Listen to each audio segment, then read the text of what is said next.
Shoot her down. I want that ugly old plane in pieces on the ground right now. Viper One's voice was ice cold across the open frequency. No warning, no hesitation. He didn't wait for confirmation. He didn't wait for orders from above. He just gave the command, like killing her was a minor inconvenience he wanted crossed off his list before breakfast. Two of the most advanced fighter jets in the sky dropped into attack formation, simultaneously targeting one lone A-10 that every radar screen in the region could see was completely, utterly alone. They had her surrounded, outgunned, outrun. What they didn't have was her name. Subscribe right now, hit the notification bell, and drop your city in the comments. I want to see exactly how far this story reaches. Stay with me because what happens next, nobody saw coming. The morning of the mission, Captain Emily Carter stood beside her aircraft in the gray pre-dawn light at Davis-Monthan Air Force Base and did what she always did before climbing into the cockpit. She pressed her palm flat against the fuselage. Not a ritual, not superstition, just a conversation between a pilot and her machine. A quiet acknowledgement between two things that had been through enough together to trust each other without words. The ground crew watched her do it. The newer guys always found it a little strange, and the ones who had been working her aircraft for more than a year never said a word about it. They understood, even if they couldn't explain why they understood. Sergeant Marcus Webb. Her crew chief walked up beside her with a maintenance tablet in his hand and grease already on his forearm, even though the sun hadn't fully risen yet. "She's good to go, Captain," he said. "Fuel's topped.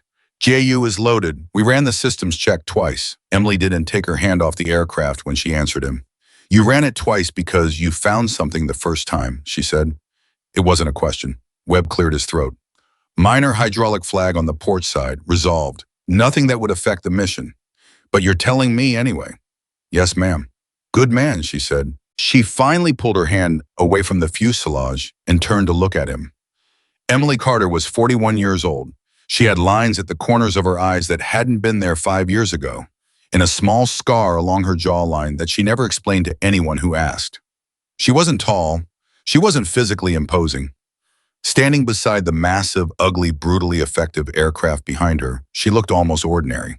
That was the thing about Emily Carter that people always got wrong the first time. She looked ordinary right up until the moment she didn't. "What's the weather doing over the training corridor?" she asked. Webb pulled up the screen. Mountain layer between 8 and 12,000. Winds gusting to 35 at altitude. Visibility restricted above the canyon systems.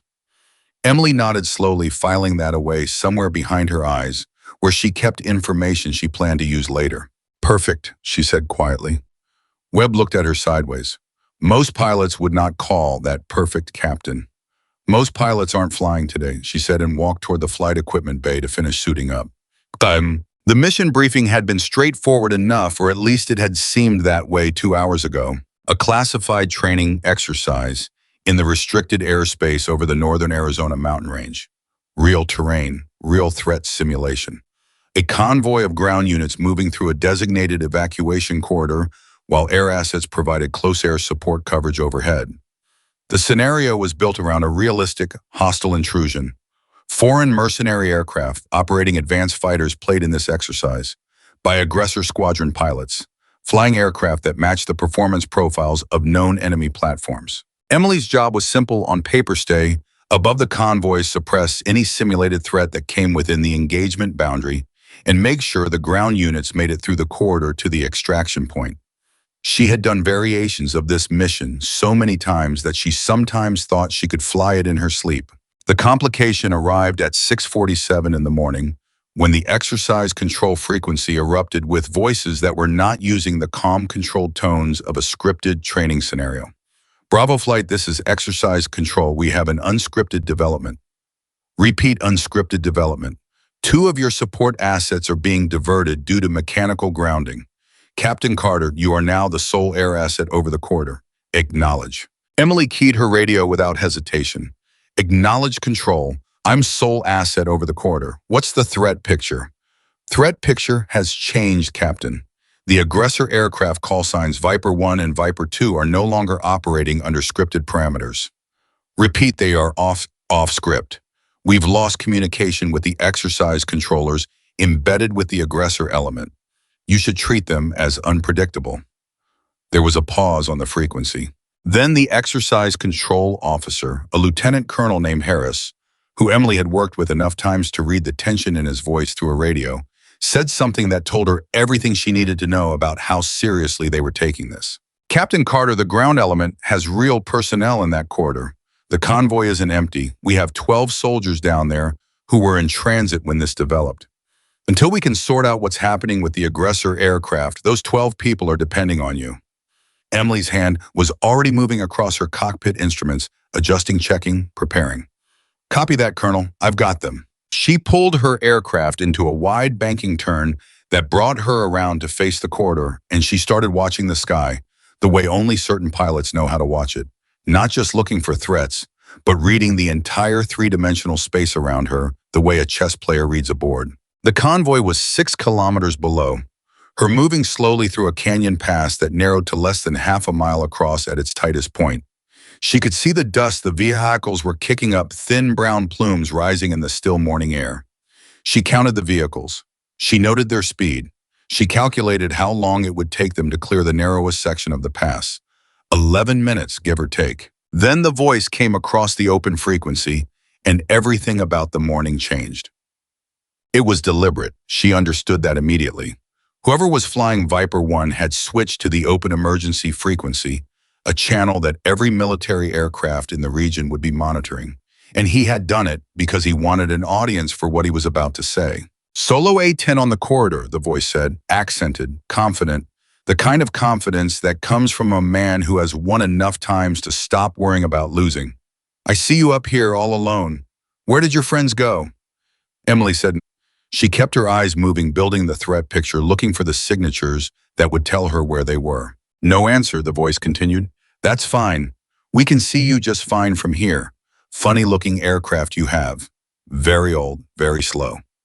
He paused, and she could hear him smiling through the radio. We used to have something like that in a museum near where I grew up. I always thought it was interesting as a historical piece. His wingman's laugh was brief and genuine, not staged. They actually found this funny. Emily's jaw tightened slightly, not from fear, from something colder than fear. She spotted them, 2 heat signatures high and fast coming out of the east on a descending track that would bring them across the corridor in approximately 40 seconds. They weren't hiding. They didn't think they needed to. Viper flight, she said, her voice flat and even. You are operating in a restricted exercise corridor. Recommend you acknowledge exercise control and return to your designated operating area. The voice laughed again, genuinely amused. Oh, she speaks, he said. Tell me, female pilot in the old ugly airplane, are you frightened? You should be honest. There is no shame in being frightened. You are very alone up here and your aircraft is very slow. Emily was already doing 3 things simultaneously while he talked. She was calculating their intercept geometry. She was evaluating the terrain below her and matching it against the topographic data she had studied during her morning briefing. And she was listening not to the words but to the sound of his voice, the rhythm of his confidence, the specific texture of the arrogance. She had encountered this kind before. Not this specific man, but this specific type. She knew exactly what he was going to do next.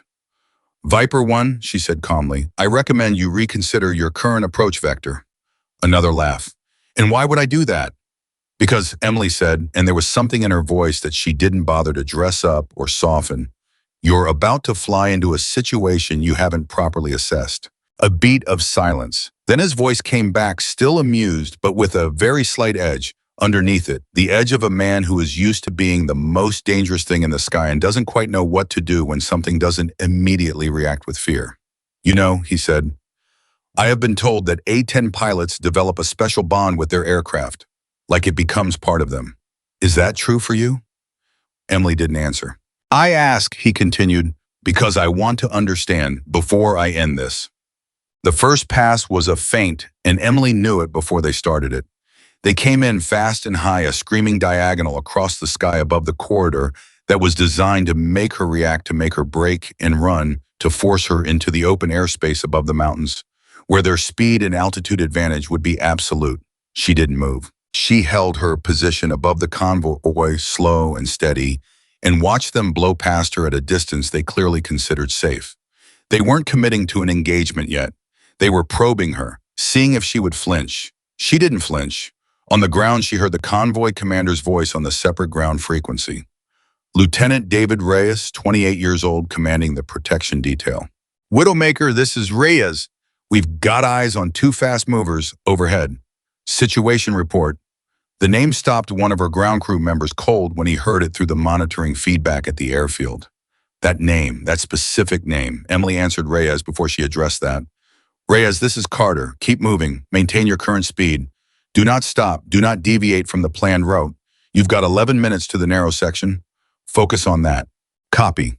But Captain, those aircraft look very... Keep moving, Lieutenant, she said. No heat in her voice. Just wait. The kind of wait that comes from someone who has been in situations that were worse than this one and come back from all of them. You focus on the ground. I've got everything above it. A pause, then Reyes quieter. Yes, ma'am. Quieter. The two fighters completed their arc and came back around, and this time Viper 1 descended to a closer range, and his voice came back on the open frequency. Still here, he said. Interesting. Most pilots in your position would have begun moving to a more defensible posture by now. Either you are very brave or very stupid. Which is it? Emily finally broke her silence in a way he wasn't expecting. Tell me something, she said. How long have you been flying? The questions seemed to catch him slightly off guard, a small beat before he answered. 11 years, he said, a little prouder than he intended to sound. Good, Emily said. That means you've lived long enough to learn from this. The open frequency went quiet for a moment. Then his wingman said something in a language Emily didn't fully speak, but she caught the word the other pilot used for her, a word that translated roughly to ghost or phantom. The wingman's voice had lost the laughter it had when they started. Something about the exchange had shifted the tone, and it was the wingman, not the commander, who had felt it first. Viper 1 came back, and the amusement was still there, but it was working harder now. Ghost, he said in English, acknowledging that he knew she had heard the word. Is that what they call you? I've heard many names for A-10 pilots, but never Ghost. They don't call me Ghost, Emily said. No, then what do they call you? She let the silence sit for exactly 3 seconds before she answered. Ask your commanders, she said quietly. Use my name, Captain Emily Carter. See what they tell you. She heard the change happen. She didn't see it. There was nothing to see, but she heard it in the silence that followed. A different quality of silence than the one before. The silence of a man who has just heard something that required him to stop and think. Whatever Viper 1 said to his ground command during that silence, whatever response came back through his private communications channel, she would never know the specifics, but she could measure the effect by what happened next. The banter stopped, completely. For 47 seconds, she counted them against her internal clock, neither enemy. Aircraft broadcast on the open frequency. The playfulness in the engagement vaporized like morning dew in July heat. When Viper 1 came back on the radio, the entertainment had been replaced by something more professional, more careful, and considerably more dangerous. Viper 2 break right, new approach, Sector 3. It was direct clipped, no excess words. He had stopped performing for her and started working.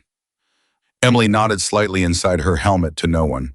There we go, she said to herself. She had wanted this. She had wanted him to take her seriously because a man performing for an audience makes predictable choices. While a man who knows he's been underestimating his opponent makes different choices, choices driven by recovered professional discipline, but also underneath it by a pride that has been dented. And dented pride, in Emily's experience, was the most reliable weapon in any engagement. Because dented pride makes you push when you should pull back. It makes you commit when you should be patient. It makes you see the engagement as personal when it should stay tactical. She had just made it personal for Viper 1. Now she had to make sure that cost him the fight instead of costing her the convoy.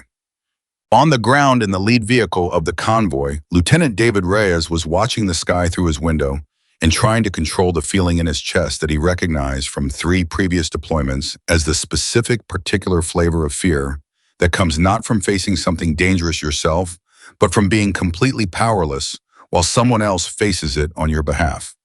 His sergeant, a 15-year veteran named Torres, was watching the same sky from the passenger seat. You know who she is? Reyes asked. Torres nodded without taking his eyes off the air above them. Heard the name before. Just the name, though. Never heard the story. What did you hear? Torres was quiet for a moment. The convoy kept moving through the canyon past gravel crunching under the tires, the radio crackling with navigation updates from the rear vehicle. I heard, Torres said slowly, that the last time enemy pilots encountered an A-10 with that call sign, they thought the same thing those guys up there are thinking right now. He paused. And I heard that 3 of them didn't make it back to file their report. Reyes said nothing. He just watched the sky. The second attack run came from a direction Emily had predicted, but not confirmed until the moment it happened. Viper 2 broke wide to the south while Viper 1 climbed to altitude, a classic pincer approach. One aircraft coming in low and fast to force the A-10 to respond and expose itself to the second aircraft waiting above. It was clean textbook, professionally executed, and Emily was already not where they expected her to be. She had taken the A-10 down into the upper edge of the canyon system itself, trading altitude for terrain masking, using the massive walls of stone on either side of the pass to disappear from their radar picture. The A-10 was not built for canyon flying in the way certain aircraft are. It was built to absorb punishment and keep functioning. But Emily Carter had been flying this specific canyon system in training exercises for 6 years, and she knew every technical feature of every wall and every turn with the same intimacy that a surgeon knows the specific tension of a suture. She came around a jutting ridgeline exactly as Viper 2 roared over the top of the canyon at 800 miles per hour, and when his radar swept the space where she had been, she was simply gone. She heard his voice stripped of language, a sharp, hard sound of surprise that wasn't a word. And she heard Viper 1 a second later. Where is she? Where is the A-10? Find her. The voice was sharp now, urgent, no trace of the museum jokes remaining. Emily was running quiet along the canyon floor below the radar horizon, the wing edges of her aircraft closer to the rock walls than most pilots would have been comfortable with, moving at a speed that would have seemed impossibly slow to either of the men above her, and that gave her complete, precise, almost leisurely control of exactly where she went and when. From below, she could hear the convoy on the ground frequency. Reyes's voice, Widowmaker, we've lost visual on the threat aircraft. Situation report. Emily kept her voice perfectly even. They're looking for me. Keep your speed up. How far to the passage? 6 minutes out. Good, then focus on 6 minutes, nothing else. She banked gently around a curve in the canyon wall and began climbing again, feeding power gradually so that her engine signature built up slowly, rather than spiking the kind of careful signature management that the pilots who had trained her had called the art of not being detected before you're ready to be. Viper 1's voice came across the open frequency, and the professionalism had acquired an edge that sounded very much like anger, carefully being managed. Carter, he said, not the A-10 pilot, not the woman in the old aircraft. Her name. Carter, this achieves nothing. You cannot hide from us forever in that canyon. Come out and we finish this quickly. Emily smiled inside her helmet. I was talking again, which meant he was rattled again. She climbed through 2,000 feet. 3,000, the ridgeline that defined the top of the canyon system was approaching, and beyond it, open sky.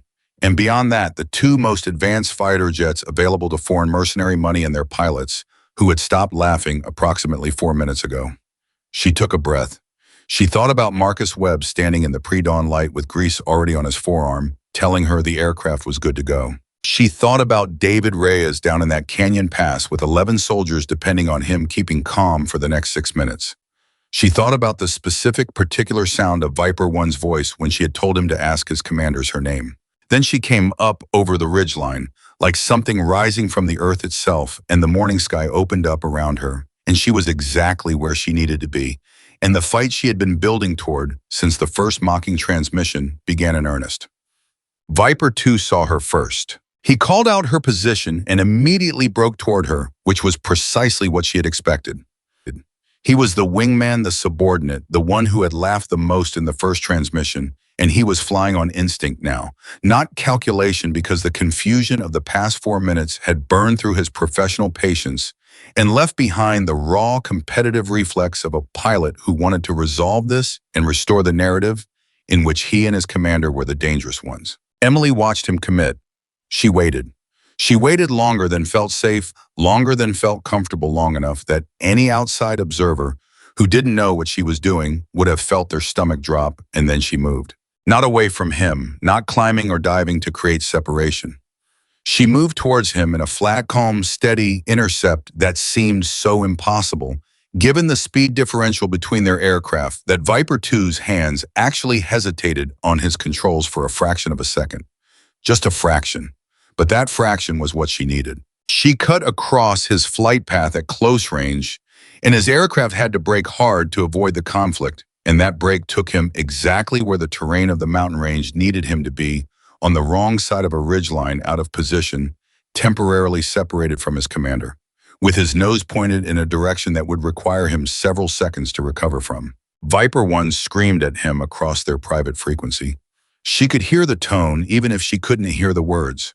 She was already turning back toward the center of the engagement space, and she called Reyes. "How far?" "4 minutes, Captain." "Good, keep moving." Viper 1 came for her, then directly committing fully the patience of the professional engagement, finally giving way to something rawer and more driven.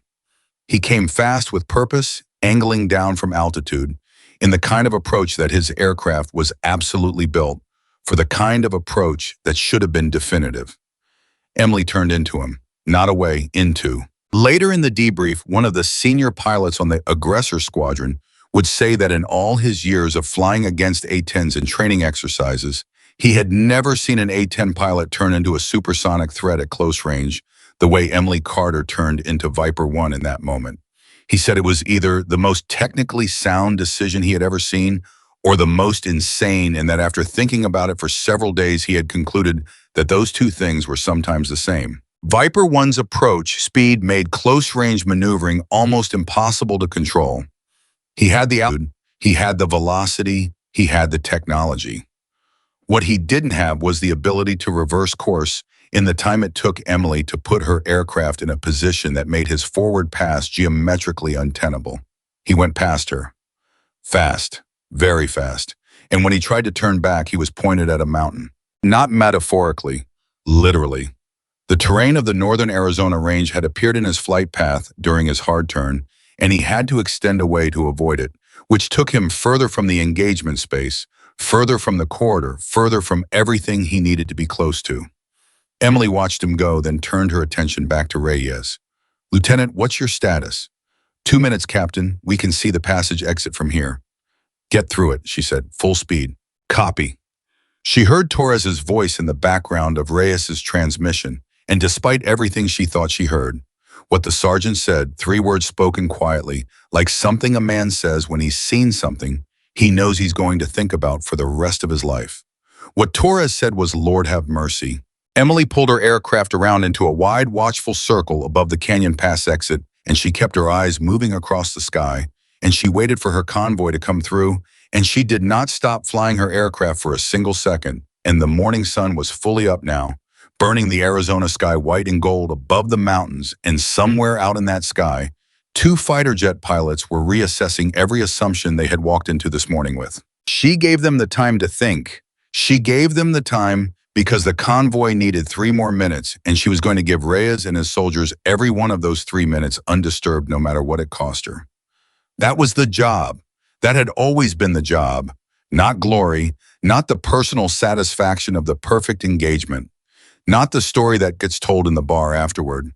The job was the 12 soldiers in the canyon below her. The job was getting them out. Everything else was just flying.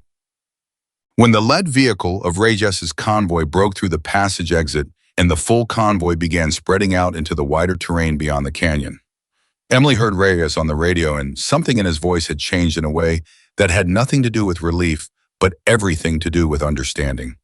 "Widowmaker," he said quietly. "We're through." "Copy," Emily said. There was a pause. "Captain," Reyes said. Then he stopped. "Say what you're going to say, Lieutenant." Another pause. Longer. And when he spoke again, she could hear in his voice a young man who had just watched something happen that he knew he was going to try to explain to people for the rest of his life and never fully succeed. "Who taught you to fly like that?" he asked. Emily looked out at the morning sky. The 2 fighters were visible as faint specks in the distance, holding at range, no longer approaching, no longer transmitting on the open frequency. She thought about the answer for a moment. Then she said, "The same people who taught you to stay calm when everything above you was uncertain." The radio was quiet. She turned her aircraft onto a heading toward base, and behind her, the mountains of northern Arizona stood against the white morning sky, and the story that had started at 6:47 in the morning, with a mocking voice on an open frequency, was only beginning to be the story that people would be repeating for years. But that part, the story about what happened next, the story about what she found when she got back to base, and the story about what the enemy commander finally learned about the pilot, he had called a museum piece that was still being written in the morning air above the Arizona mountains in the silence where Viper One's jokes used to be. And the silence said everything that needed to be said. The convoy was through the passage exit, but Emily Carter was not done. Not even close. She heard Reyes confirm the all clear, heard the relief bleeding through his voice like air escaping a punctured tire, and she acknowledged him with exactly 2 words before she turned her full attention back to the sky. Stay moving. Because the 2 specks she could see at the edge of her vision were not leaving. They were circling.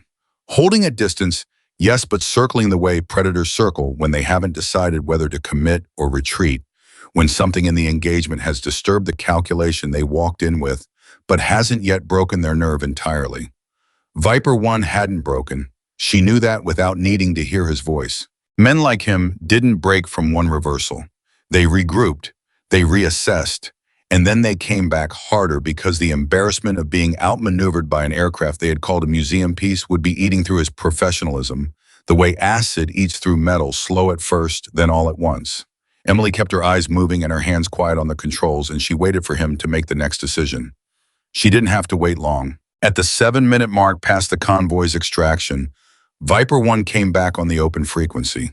The laughter was completely gone. The performance was completely gone. What replaced it was something that Emily recognized as more dangerous than either of those things, the flat-clipped voice of a trained pilot who had stopped underestimating his opponent and started treating this as a problem to be solved. "Carter," he said, "just the name. Clean and direct. You flew well, but the corridor is behind you now. The ground soldiers are out. You have nothing left to protect." He paused. "Which means you have no reason to stay. And we have every reason to finish this." Emily said nothing for a moment. She was calculating. Not his position, she had that. She was calculating his psychology, his next move, the specific shape of the trap he was setting up with those words. Because the words themselves were a tactic. He was trying to reframe the engagement, trying to tell her that the protective mission was over and what remained was a straight fight between his aircraft and hers, a fight she could not win on raw performance alone. I was right about one part of it. She had nothing left to protect on the ground. But he had made an assumption in his analysis, a clean, logical, reasonable assumption, and it was completely wrong. "Viper One," she said finally, "you're making the same mistake you made an hour ago." A pause. "And what mistake is that?" "You're still deciding what this fight is about," she said. "I decided that before I took off this morning." The open frequency crackled with static for a moment. Then Viper 2 said something on their private channel that bled briefly into the open band before he corrected his transmission, and Emily caught exactly 3 words of it, 3 words in accented English before the channel closed. What Viper 2 said was, "She's not leaving," and Viper 1's silence confirmed that he already knew. She wasn't leaving. Not because she couldn't, not because her aircraft was damaged or her fuel was critical or some tactical necessity was pinning her in place. She was staying because the engagement wasn't finished. And Emily Carter had never in her career walked away from an unfinished engagement while she still had the ability to affect its outcome. That was the reputation. That was the thing her name meant in certain circles. That was the truth underneath the call sign. The Widowmaker didn't leave. She finished. Sergeant Torres, riding in the rear of the convoy's lead vehicle, had his handheld radio pressed to his ear, still monitoring Emily's frequency, even though the convoy was now in the clear. Reyes glanced at him in the mirror. "We're through," Reyes said. "She can go." Torres shook his head slowly, still listening. "She's not going," he said. Reyes frowned. "Why not the mission's lieutenant?"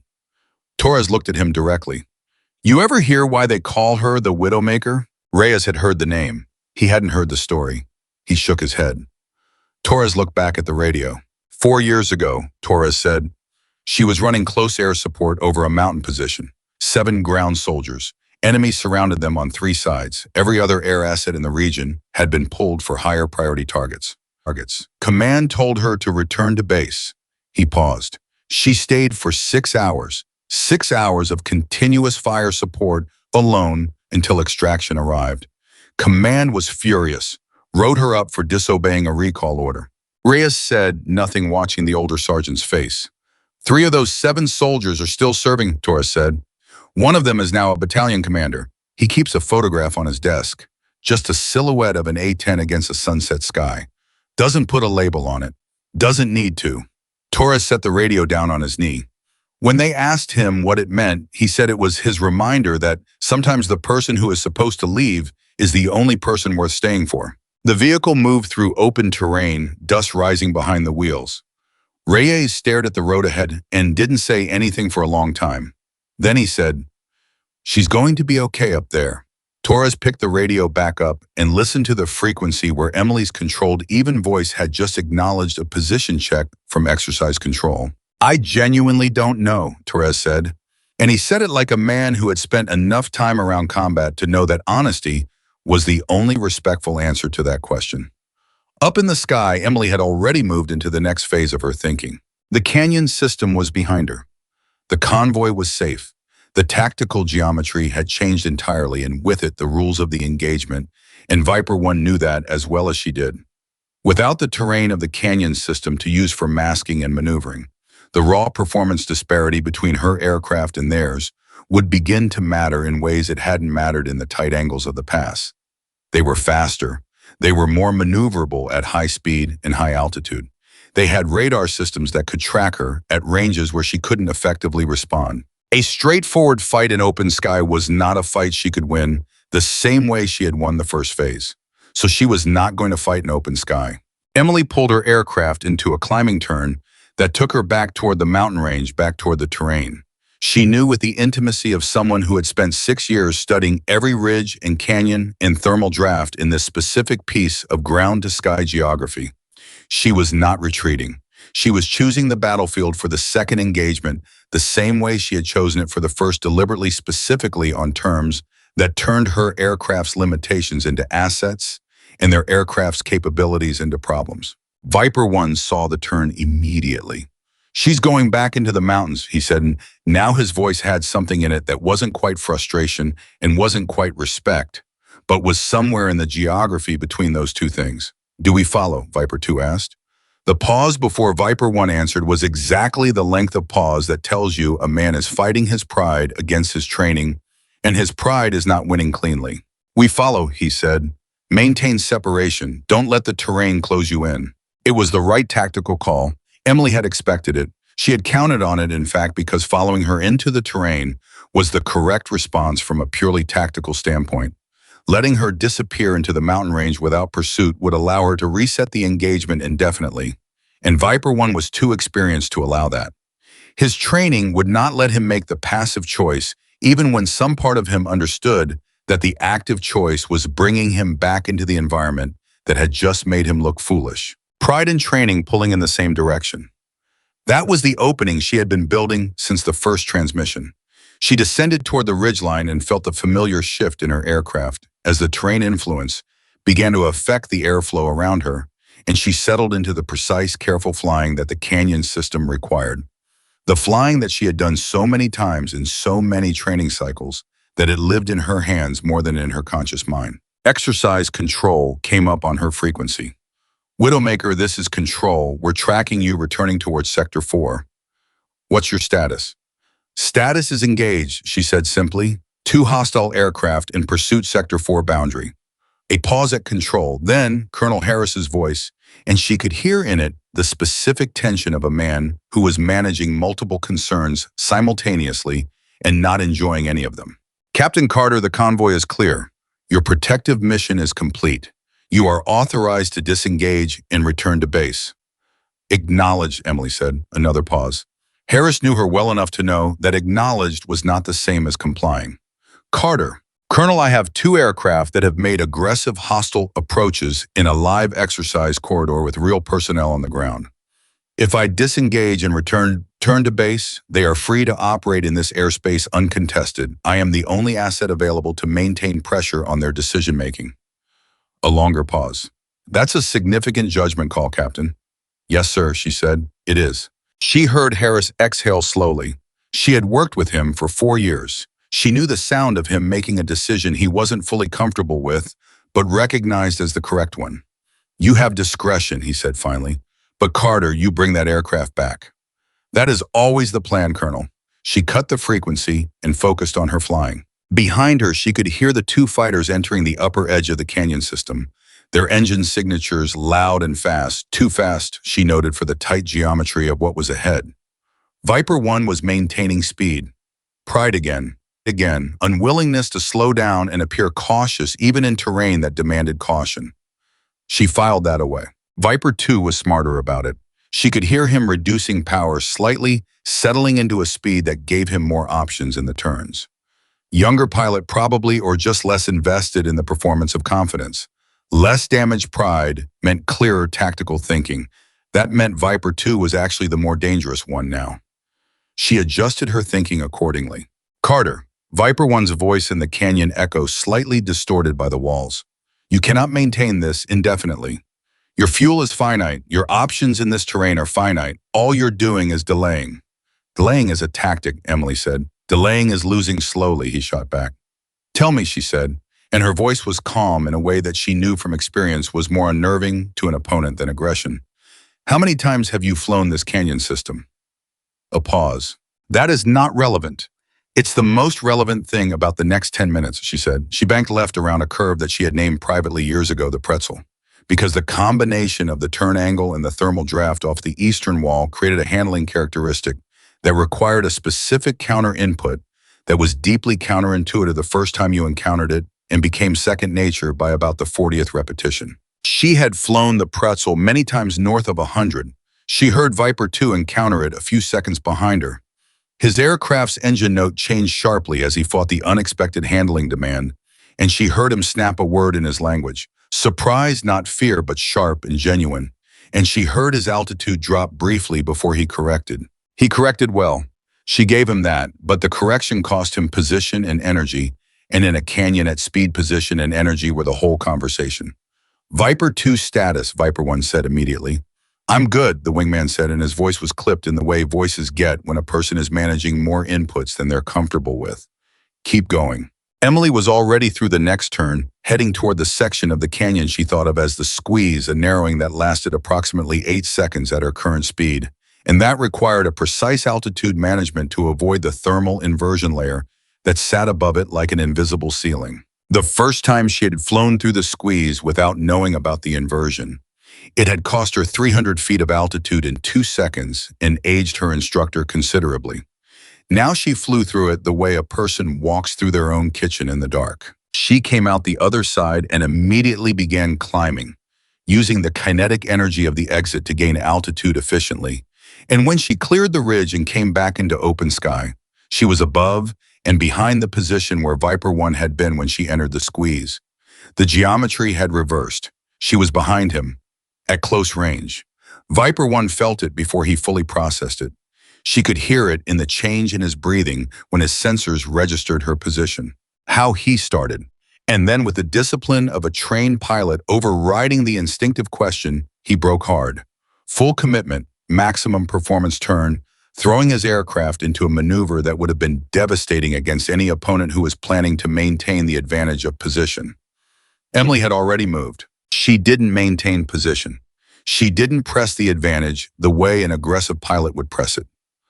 She let him break, let him go, and used the energy and attention he was spending on the break to reset to a wider observation position where she could see both aircraft simultaneously. This was something that confused people about her flying style when they read the after-action reports. She didn't fight to destroy. She fought to control, to manage the space and the energy of the engagement in ways that kept her opponents reacting to her rather than initiating against her. A pilot who is constantly reacting is a pilot whose decision-making bandwidth is saturated, and a pilot whose decision-making bandwidth is saturated makes mistakes. She was creating the conditions for a mistake. All she needed was patience. Patience and fuel. The fuel she checked. She had less than she wanted. The canyon maneuvering burned significantly more than straight-line flying, and the thermal management in the tighter sections had cost her additional margin.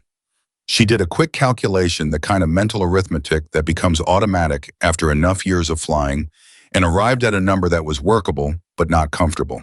She had time for one more engagement sequence.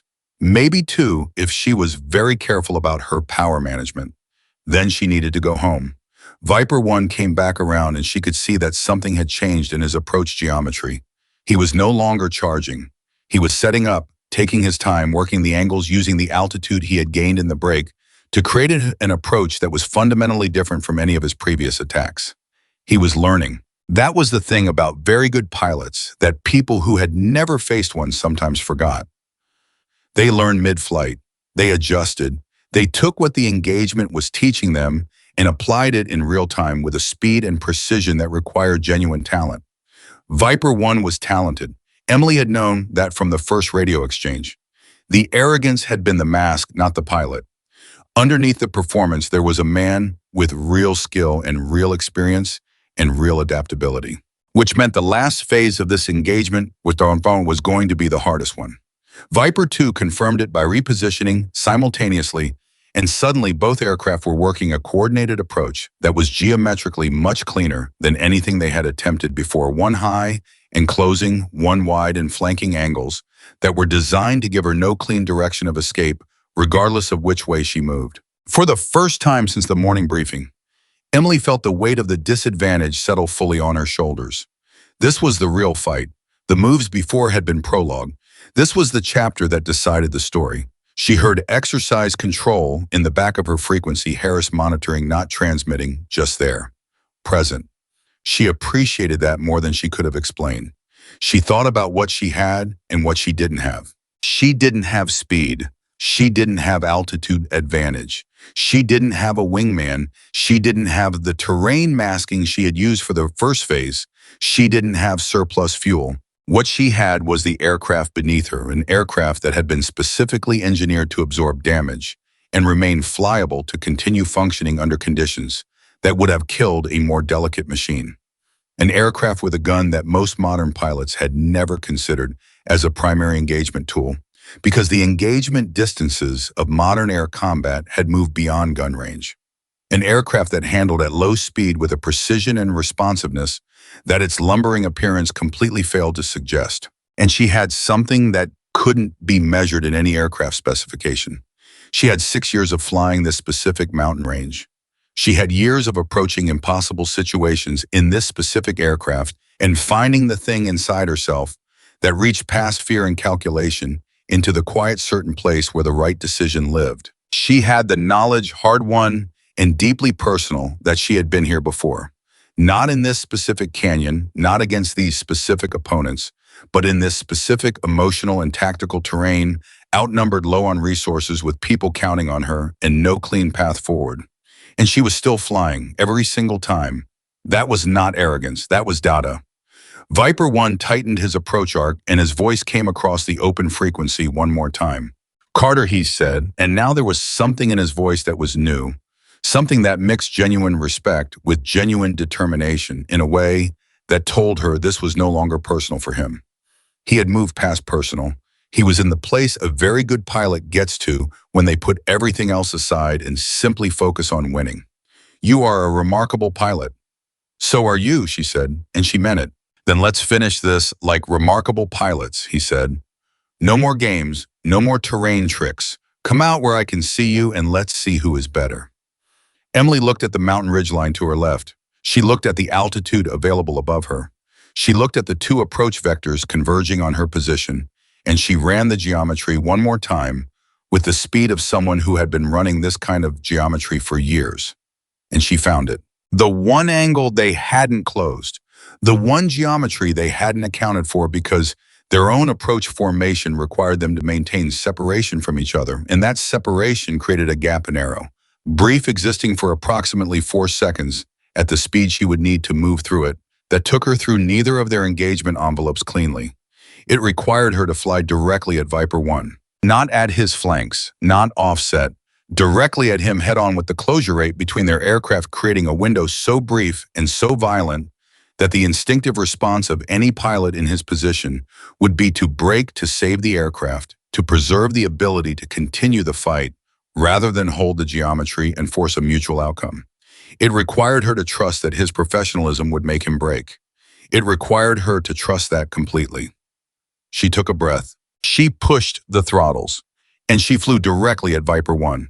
What happened in the next 4 seconds was something that 3 separate debrief sessions and 1 formal flight review board would later spend considerable time analyzing from the radar track recordings and telemetry data, and the conclusion they reached was remarkably consistent across all of those sessions. Emily Carter had calculated the geometry correctly to within tolerances that, in the words of one senior evaluator, exceeded what we would routinely expect from a pilot flying solo without fire control computation support. She had identified the gap, measured the timing, evaluated the psychological response of her opponent, and executed a maneuver that was simultaneously the highest risk and most technically sound option available to her, given her fuel state and the closing coordination of the 2 aircraft. Viper 1 broke. He broke hard the full performance of his aircraft, committed to avoiding the head-on conflict, and that break took him out of the coordinated approach geometry and left Viper 2 momentarily without the high cover his approach had depended on. And in that moment, Emily was through the gap above the engagement space with Viper 2 below her and Viper 1 still in his brake, and 4 seconds of energy advantage that she had purchased with everything she had managed and measured and calculated since 6:47 that morning. She didn't press it. She didn't have the fuel to press it. She didn't have the energy state to sustain a protracted follow-on engagement, even if she had wanted to. What she did was transmit. Viper flight, she said, and her voice was exactly as calm as it had been in the first transmission of the morning. You are both out of position. Your coordinated approach has broken down. My aircraft is above your engagement envelope, and I have a firing solution on Viper 2. She paused. I recommend you acknowledge exercise control and stand down. The silence on the open frequency lasted long enough that she wondered for a brief moment whether he was going to refuse, whether the pride was going to override the tactical reality, and he was going to commit to a continuation that would cost both of them in ways that the current situation didn't require. She waited. Viper 1's voice came back, and it was quiet, and it was controlled, and underneath the control, there was something that Emily recognized as the sound of a man revising his understanding of a situation in real time. Viper 2, he said, disengage. And then to her directly, confirm Carter. You have the solution. A pause. Well flown. Emily let out a breath that she had not fully realized she had been holding. You too, she said, and she meant that as well.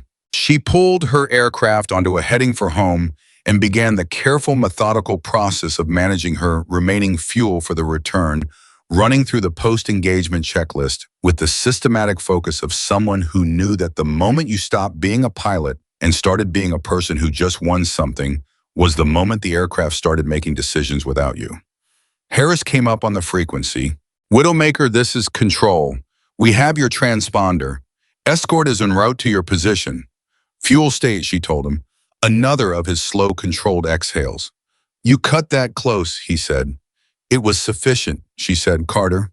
His voice was quiet and very direct. Are you okay? She thought about the question. The real version of it, not the tactical version. She thought about the head-on pass. She thought about the 4 seconds. She thought about the gap in the geometry, in the trust she had placed in her own calculation, in the very specific feeling of flying directly at a supersonic aircraft and waiting for the break. I'm okay, she said. Good, Harris said, because I have a debrief that is going to last approximately 4 hours, and I need you coherent for all of it, despite everything. Despite the fuel state and the 4-second pass and the weight of the morning still sitting fully on her shoulders. Emily Carter smiled inside her helmet. I'll be coherent, she said. I know you will, Harris said. That's never been the question with you. A pause. It's everything else that ages me. She kept the aircraft level and steady on the heading for home, and the mountain range fell away behind her, and the Arizona sky opened up ahead, blue and wide and clean, and she thought about Reyes and Torres and the 12 soldiers who had moved through the corridor while she worked the geometry above them. And she thought about the specific quality of silence on the open frequency when Viper 1 said well flown, and she thought about the scar on her jawline that she never explained to anyone, And she thought about 100 other mornings that had started with the weight of the impossible and ended with the aircraft still flying and the people on the ground still breathing. She thought about Marcus Webb, who would be waiting on the tarmac when she taxied in with his maintenance tablet and his grease-stained forearm, ready to start cataloging what the morning had cost the aircraft in terms of stress and wear and the accumulated physical evidence of hard flying. She thought about pressing her palm against the fuselage. She was going to need to have that conversation again when she got back. A longer one this time, a conversation about what the aircraft had given in the past few hours and what it had asked of her in the quiet, unsentimental accounting that happens between a pilot and a machine that has carried them through something they shouldn't have come back from. The escort appeared at her 9 o'clock, two aircraft falling into formation beside her with the smooth precision of pilots who knew what they were doing. She acknowledged them and kept flying. Below her, somewhere in the broadening terrain of the training range, the convoy's vehicles were pulling into the extraction point, and David Reyes was climbing out of the lead vehicle and looking up at the sky with the particular expression of a young officer who has just learned something about his profession that no classroom was ever going to teach him. And in an aircraft somewhere over the mountains, now heading in the opposite direction, Viper 1 was flying home with the settled, permanent weight of a morning that had not gone the way he had expected, thinking about three words that his wingman had said early in the engagement. The word for ghost, the word for phantom, and beginning to understand in the deep and irreversible way that genuine experience teaches things that the pilots, whose names you hear whispered in certain circles, are not legends because of what they flew. They are legends because of what they refused to stop doing. He would not forget this morning. He would never forget this morning. And somewhere in the high quiet of the Arizona sky, the A-10 with the faded symbol on its fuselage kept its heading and its altitude and flew on steady as a heartbeat toward home. She landed with less than 8 minutes of fuel remaining. Marcus Webb was standing exactly where she had known he would be, 12 feet from the taxiway edge, tablet in hand, eyes tracking her aircraft with the focused, measuring attention of a man reading something written in a language only he fully understood. She could see him calculating from the way she rolled, reading the handling, in the way the aircraft moved across the tarmac, cataloging the stress indicators, the way a doctor reads a patient's walk before a single word is exchanged. She cut the engines, and the silence hit her, the way silence always hit her after a long engagement, sudden and total, and almost physical, like stepping from cold water into warm air. She sat in the cockpit for 11 seconds before she moved to climb down. Nobody timed it. Nobody was watching closely enough to count. But 11 seconds was what she needed, and she had learned a long time ago not to apologize for the things she needed. When she climbed down the ladder and her boots hit the tarmac, Webb was already moving toward her, and the expression on his face was the specific expression of a man who had been monitoring the radio traffic and had heard enough of the morning to understand what the fuel gauge in his hand was really telling him. He didn't say anything for a moment. He just looked at the aircraft. Then he looked at her. Hydraulic system held, he said. I know, she said. The port side flag, the one I told you about this morning. I know, Marcus. He nodded slowly. She's going to need a full systems review before she flies again. The stress on the airframe from those canyon runs. Schedule it, Emily said. He nodded again. Then he did something he had only done twice before in the 4 years he had been her crew chief. He put his hand briefly on her shoulder, not a formal gesture, not a performance, just a human acknowledgement of a human thing, and then he turned back to his tablet and started working, because Marcus Webb showed care the way a lot of people did, through competence and attention and the quiet discipline of doing his job as well as it could possibly be done. Emily stood on the tarmac and looked at her aircraft for a moment. Then she walked toward the operations building where Colonel Harris was waiting. I was standing in the hallway outside the briefing room, not inside it, which told her immediately that whatever he needed to say to her first was not the kind of thing he wanted said in front of other people. Harris was like that. He understood the difference between an official conversation and a human one, and he had the rare discipline to keep them separate even when they concerned the same event. He looked at her when she came through the door, looked at her the way Webb had looked at her, measuring, assessing, reading the data of how she was carrying herself. You look tired, he said. I am tired, she said. Fuel state was 8 minutes at touchdown. 7.5, she corrected. Webb's gauge reads a little generous. Harris closed his eyes briefly.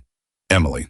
She had worked with him long enough that she could hear what he wasn't saying. The fear underneath the professional concern, the specific fear of a commanding officer who has sent someone into a situation that nearly crossed a line that couldn't be uncrossed. "I'm standing here, Colonel," she said quietly. "Yes," he said. "You are." He opened his eyes. "The debrief is in 40 minutes. There are people in that room who are going to ask you questions that I need you to answer carefully." Do you understand what I mean by carefully? She understood. There were always people in the debrief room after an engagement like this who were looking not for what happened, but for what happened wrong. And the distinction between those two questions depended enormously on who was asking and what answer they were hoping to find. "I understand," she said. "Good," he paused. "Before we go in there, I need to tell you something." She waited. "Viper 1, Harris said, contacted exercise control 14 minutes after you disengaged. He requested a formal channel to transmit a statement." Emily didn't react visibly. She just waited.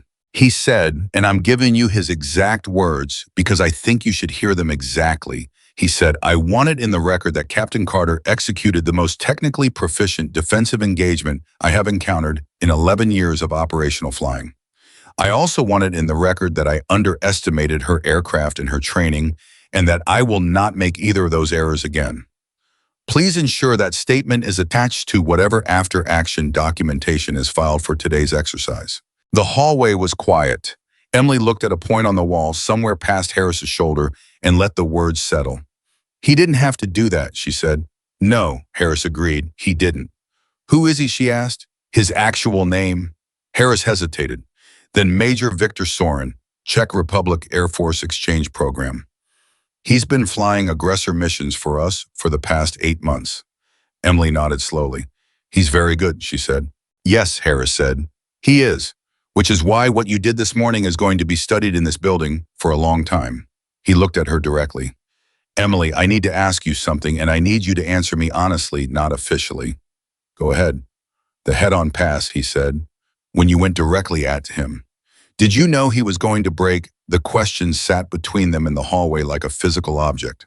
Emily considered it, not because she didn't know the answer, but because the answer deserved to be given accurately, without the simplification that came from making a complex truth sound cleaner than it was. "I calculated that he would break," she said finally, "based on his approach pattern, his energy state, his demonstrated decision-making across the entire engagement. The calculation was solid." "But," Harris said, because he knew her well enough to hear the shape of what she hadn't finished. "But at that closure rate," she said, "there is a version of that maneuver where the calculation is solid and the answer is still wrong." She met his eyes. "I knew that. I made the choice anyway." Harris was quiet for a long moment. "Why?" he said. Emily thought about Reyes's convoy moving through the passage. She thought about Torres with the radio pressed to his ear. She thought about the 12 soldiers and the 6 soldiers. 4 years ago in the mountain position, and all the variations of the same situation that had been following her through her career like a shadow with her shape. "Because it was the right move," she said simply, "and because sometimes the right move is the one that scares you most." Harris looked at her for another long moment. Then he straightened slightly, the way he did when he was transitioning from human conversation to professional posture. 40 minutes, he said. "Get coffee. There's going to be a lot of people in that room." She got coffee. She sat alone in the break room for 22 minutes, hands wrapped around the mug, not thinking about the debrief, not thinking about the 4 seconds, or the fuel state, or Viper 1's formal statement.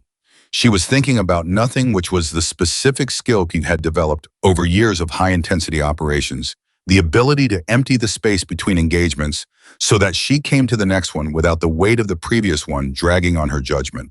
Her phone buzzed on the table. A number she didn't recognize. She answered. "Captain Carter?" The voice was accented, controlled, deeply familiar from the morning though, stripped now of the radio distortion that had colored it for the past several hours. "This is Victor Sorin." She set down the coffee mug. "Major Sorin," she said, "I hope this contact is acceptable. I obtained the number through exercise administrative channels. If it is not appropriate, I will apologize and disconnect." "It's fine," she said. "What can I do for you?" A pause, and in the pause she heard something she hadn't expected, the sound of a man choosing his words with a care that suggested he had thought about this call for the entire time since the engagement ended. I wanted to speak with you before the formal debrief, he said, without the official record, pilot to pilot. I'm listening, she said, another pause. The head-on pass, he said, at the end, you knew I would break. It wasn't quite a question, more like a statement, offered tentatively, waiting to see if she would confirm it. I calculated you would at campus, she said. There's a difference. Yes, he said quietly. There is. He was silent for a moment. I have been flying aggressor missions for 8 months. I have flown against F-15s, F-16s, F-22s, pilots who were very good, pilots who were better than me in some areas. He paused. I have never in 8 months or in 11 years before that been forced into a head-on by an A-10. Emily said nothing. I want to understand, he said, not for the debrief, for myself. How did you know the terrain well enough to use it the way you did in the canyon? The section with the handling anomaly, the thermal draft. I lost 300 feet in 2 seconds. I have never experienced that in a canyon run. I've flown that section many times, Emily said. How many times? She thought about it. North of 100. He was quiet for long enough that she wondered if the call had dropped. 100 times, he said finally, not sarcastically, with something closer to honest reckoning. The aircraft has limitations, she said. Everyone knows what they are, so when you know an environment well enough to make those limitations invisible, you change what the aircraft is. She paused. Your aircraft is built for speed and altitude. Mine is built to absorb damage and stay in the fight. In open sky, you win. In terrain, I know with my eyes closed, we have a different conversation. Yes, he said, we did. Another pause. Captain Carter, the name that they told me when I asked my command about you after the first radio exchange. The name made my ground controller go very quiet. Which name, Emily said, though she knew. Widowmaker, he said. My controller said only that I should be very careful. He would not give details. I pushed for information, and he said you were the pilot who stayed. He paused. What does that mean, the pilot who stayed? The break room was quiet around her. The coffee had gone slightly cool. Outside the window, she could hear the sound of an aircraft somewhere on the flight line, engines cycling through a pre-flight check. She thought about a mountain position in failing light, with 7 soldiers and no support, in a recall order from a command structure that didn't fully understand what was happening on the ground. She thought about what it had felt like to acknowledge that order and then continue flying anyway, knowing exactly what it would cost her professionally, knowing it so clearly that it hadn't been a difficult decision so much as an obvious one. It means what it sounds like, she said. Soren was quiet for a moment. 3 of those soldiers, he said carefully. I heard 3 of them are still serving. Yes, because you stayed. They stayed alive, Emily said. That's what matters. Not why. Another silence, a longer one. I was rude to you this morning, Soren said finally. On the open frequency, the things I said about your aircraft, about you. He said it without softening it, without building a structure of justification around it. Just the direct acknowledgement, clean and undecorated. I was wrong, not only tactically, personally. Emily looked at the cooling coffee in her hands. You were trying to provoke a reaction, she said. Yes, it's a standard technique, psychological pressure before physical engagement. You know this? I know it. And you didn't react, he said. And there was something in his voice, not quite wonder, but adjacent to it, the sound of a man filing away information that was changing the shape of something he thought he already understood. I escalated. You became quieter. I became louder. You became more still. He paused. I have faced pilots who were angry and pilots who were frightened. I have not often faced a pilot who simply waited. Anger costs energy, Emily said. Fear costs clarity. I needed both. Soren made a sound that might have been a short, quiet laugh. You are very direct, Captain. It saves time, she said. Yes, he said, it does. He paused one more time, and when he spoke again, his voice had the quality of a man finishing a conversation that he had needed to have and was now complete. I will see you in the debrief room. I want you to know, whatever questions they ask, whatever record they build from this morning, I will say the same thing I said in my formal statement. You flew an exceptional engagement. Your aircraft is exceptional in the right hands. He paused. And I think you have been flying it with the right hands for a very long time. Emily set the coffee mug down carefully. Thank you, Victor, she said, using his first name deliberately, the same directness she applied to everything. She heard him absorb the reciprocity. Thank you, Emily, he said quietly. She ended the call and sat with the silence for a moment. Then she stood up, rolled her shoulders once, and walked toward the debrief room. The room was fuller than she had expected. Not just Harris and the standard exercise review panel, but 3 additional senior officers she recognized from their ranks without knowing their specific current assignments. A civilian analyst she had never seen before with a laptop and a quiet, watchful expression, and Victor Soren himself sitting at the far end of the table in his flight suit, straight-backed and composed. He met her eyes when she came in. She nodded once. He nodded once. The debrief lasted 4 hours and 20 minutes. She answered every question fully without hedging, without softening the parts that were hardest to explain. The fuel state, the head-on pass, the decision to remain engaged after the convoy cleared. She gave the panel the true version, the one that included the calculation that might have been wrong, and the choice she had made anyway, because the true version was the only version she knew how to give. The civilian analyst asked her once, about 90 minutes in, whether she believed the risk-to-outcome ratio of the head-on maneuver justified the potential loss of a military aircraft and a trained pilot. The room went very still. Emily looked at the analyst for a long moment. The maneuver was executed because it was the best available option, given the fuel state, the closing threat, geometry, and the requirement to resolve the engagement in a way that did not leave either aircraft in a position to re-engage the ground corridor, she said. The calculation was based on observable behavioral data accumulated across the entire engagement. If your question is whether I would make the same decision again under the same conditions, yes, I would. The analyst wrote something on her laptop. Soren at the far end of the table looked at his hands, but she saw, because she was watching, because she watched everything, the very slight movement at the corner of his mouth. Not a smile, something quieter than a smile. The expression of a man hearing something confirmed that he had already concluded was true. After the formal debrief ended, the 3 senior officers she hadn't recognized asked her to stay. Harris stayed as well, and the civilian analyst and 1 other officer she now identified as a training command evaluator. She had worked with one several years ago, Colonel Patricia Oakes, who had the specific reputation of being the person the Air Force sent when it needed to look at something they intended to keep. Oakes let the room clear, except for the 4 of them, and then she opened a thin folder on the table and placed both hands flat on it and looked at Emily with the direct measuring attention of someone who had been doing a particular thing for a very long time and no longer needed to perform any part of it.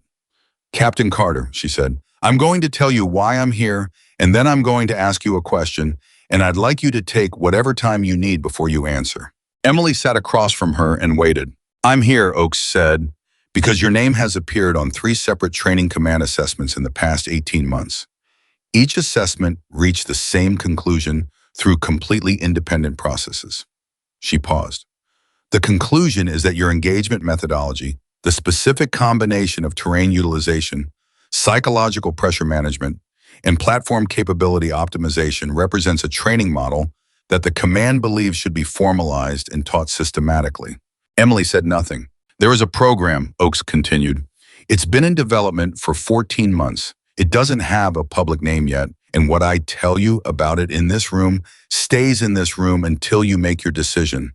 The program is designed to create a cadre of close air support instructors with advanced threat environment experience, who can develop the next generation of A-10 and future platform pilots in exactly the kind of complex, low-altitude, high-degradation environment operations that your engagement today exemplified.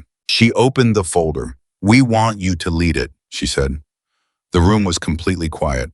Harris was watching Emily with an expression that told her he had known this was coming and had not told her because he knew that telling her in advance would have changed the quality of her morning in ways that would have been bad for the mission.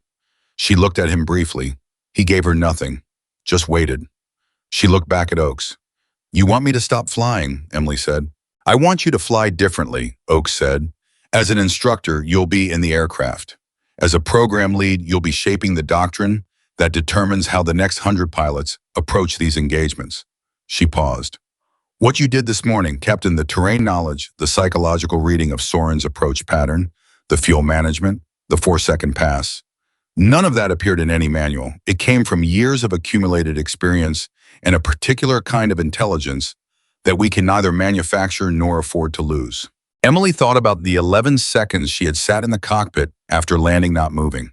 She thought about Marcus Webb's hand on her shoulder. She thought about Victor Soren's voice on the phone saying, "You have been flying it with the right hands for a very long time." "How long do I have to decide?" she said. 2 weeks, Oakes said. Emily nodded. "Then I'll give you my answer in 2 weeks, she said. Oakes closed the folder. "That's all I needed," she said. Harris walked her out afterward down the hallway toward the exit, and they were almost at the door before he spoke. "You already know what you're going to tell her," he said. It wasn't a question. Emily looked at the door ahead of her. "I know what I want to tell her," she said, "and I know what the right answer is. I'm spending 2 weeks figuring out whether those are the same thing." Harris nodded slowly. "For what it's worth," he said, "I think they are." "That's because you want me off the flight line before I use up the last of whatever luck is keeping my fuel gauges from killing me," she said. Harris made the sound he made when something was funnier than he wanted to admit. "That is not entirely unrelated to my opinion," he said. She pushed through the door into the late afternoon. The sun lower now than it had been when the morning started, the Arizona sky gone from white gold to the deep amber of early evening, and the flight line spread out ahead of her, with the familiar particular beauty of machinery, at-rest aircraft in their revetments, ground crew moving between them, the smell of fuel and hot metal, and desert air that she had been breathing in versions of this for enough years that it had stopped being something she noticed and become simply the smell of her life. Marcus Webb was still with her aircraft. She could see him from across the tarmac, still working, still cataloging, still doing the careful, methodical accounting that her flying required of him. She walked toward him. He looked up when she was about 20 feet out. "Debrief done," he said, "for today." He looked back at the aircraft. "I've got a preliminary stress assessment. You want the honest version or the version that doesn't ruin your evening?" "When have I ever wanted the other version?" "Never," he admitted. "But I keep asking in case today's the day." He pulled up the tablet. 3 hydraulic flags during the canyon portion, all self-resolved. Main spar shows stress indicators consistent with high G maneuvering at low altitude. Nothing that crosses the replacement threshold, but I'm going to want a detailed inspection before I sign off on another flight. He paused. "The gun system is nominal." "You didn't fire it?" "No," she said. "You had the solution on Viper 2, he said. Not accusatory, just noting. "I had the declaration," she said. "The fight was already over. There was nothing to fire at." Webb nodded, still looking at the aircraft. "She held together," he said quietly. "She always does," Emily said. Webb was quiet for a moment, the kind of quiet that means more than it sounds. "I heard the fuel state at landing," he said. "Marcus." 7.5 minutes, he said. "Not a judgment, just..." He stopped, started again. "I've been your crew chief for 4 years. I've signed off on this aircraft after situations that I understood from the maintenance data were situations that most pilots don't come back from." He looked at the aircraft, not at her. "Every time I put my hands on this machine after one of those missions, I find something that tells me exactly how close it was. The stress marks, the wear patterns, the things that held when they should have been the things that didn't." Emily stood beside him and looked at the aircraft with him. "And every time," Webb said, "the aircraft brings you back, because that's what she's built to do. And you let her do it. You trust the machine and the machine trusts you, and somehow between the two of you, you find the edge and you don't cross it." He finally looked at her. "But the edge moved today. I need you to know that. It moved today." Emily held his gaze. "I know," she said. "I felt it." Webb nodded once. He seemed to need that, not the reassurance that she was fine, but the acknowledgement that she had felt the truth of it, that she wasn't operating with more confidence than the situation warranted. "Good," he said. He looked back at his tablet. "I'll have the full assessment ready by 0600. "I'll be here," she said. She stayed on the tarmac while he worked, not in his way, not helping, just present in the way she sometimes needed to be, standing near the aircraft, feeling the warmth the metal had absorbed from a day of flying, listening to the cooling sounds of the engines settling. The sky above her was going dark at the edges. The first stars were appearing in the east, faint and precise the way stars in the desert always appeared. Not gradually, but suddenly, as though they had been there all along, and the sky simply stopped, pretending otherwise. She thought about 2 weeks. She thought about the difference between what she wanted and what was right, and whether Harris was correct that those two things were the same. And she thought about what it would mean to shape the next generation of pilots who would sit in this cockpit and press their palms against this fuselage and have the conversation she had been having with this aircraft for years. She thought about Soren in the debrief room, hands folded on the table, meeting her eyes when she walked in. One nod. Clean and direct, pilot to pilot, stripped of everything that the morning had started with. She thought about what he had said on the phone. You have been flying it with the right hands for a very long time. And she thought quietly to herself in the gathering dark of the Arizona evening that maybe what the right hands did eventually inevitably was pass the aircraft on. Not because they had stopped being right, but because being right meant knowing when the most important mission had changed. The flight line quieted around her. The day's operations were ending, the machinery settling into the stillness of overnight. Webb was still working, would work for another 2 hours at least, because that was who he was. Emily Carter stood on the tarmac in the dark and looked at her aircraft. Then she pressed her palm flat against the fuselage. A long conversation this time, longer than usual, the kind that covers the day that just happened and the days that might be coming, and the particular wordless understanding between two things that have been through enough together to tell each other the truth. She stood there for a long time. Nobody interrupted her. Nobody ever did. The 2 weeks Colonel Oakes had given her passed the way time passes when a person is carrying a decision they haven't made yet, not slowly, not quickly, but with a particular texture, each day slightly heavier than the one before, each night a little quieter than it should have been. Emily flew twice during those 2 weeks. Routine sorties, standard training profiles, nothing that pushed the aircraft or the pilot anywhere near the edges of the morning that was still being discussed in the operations building.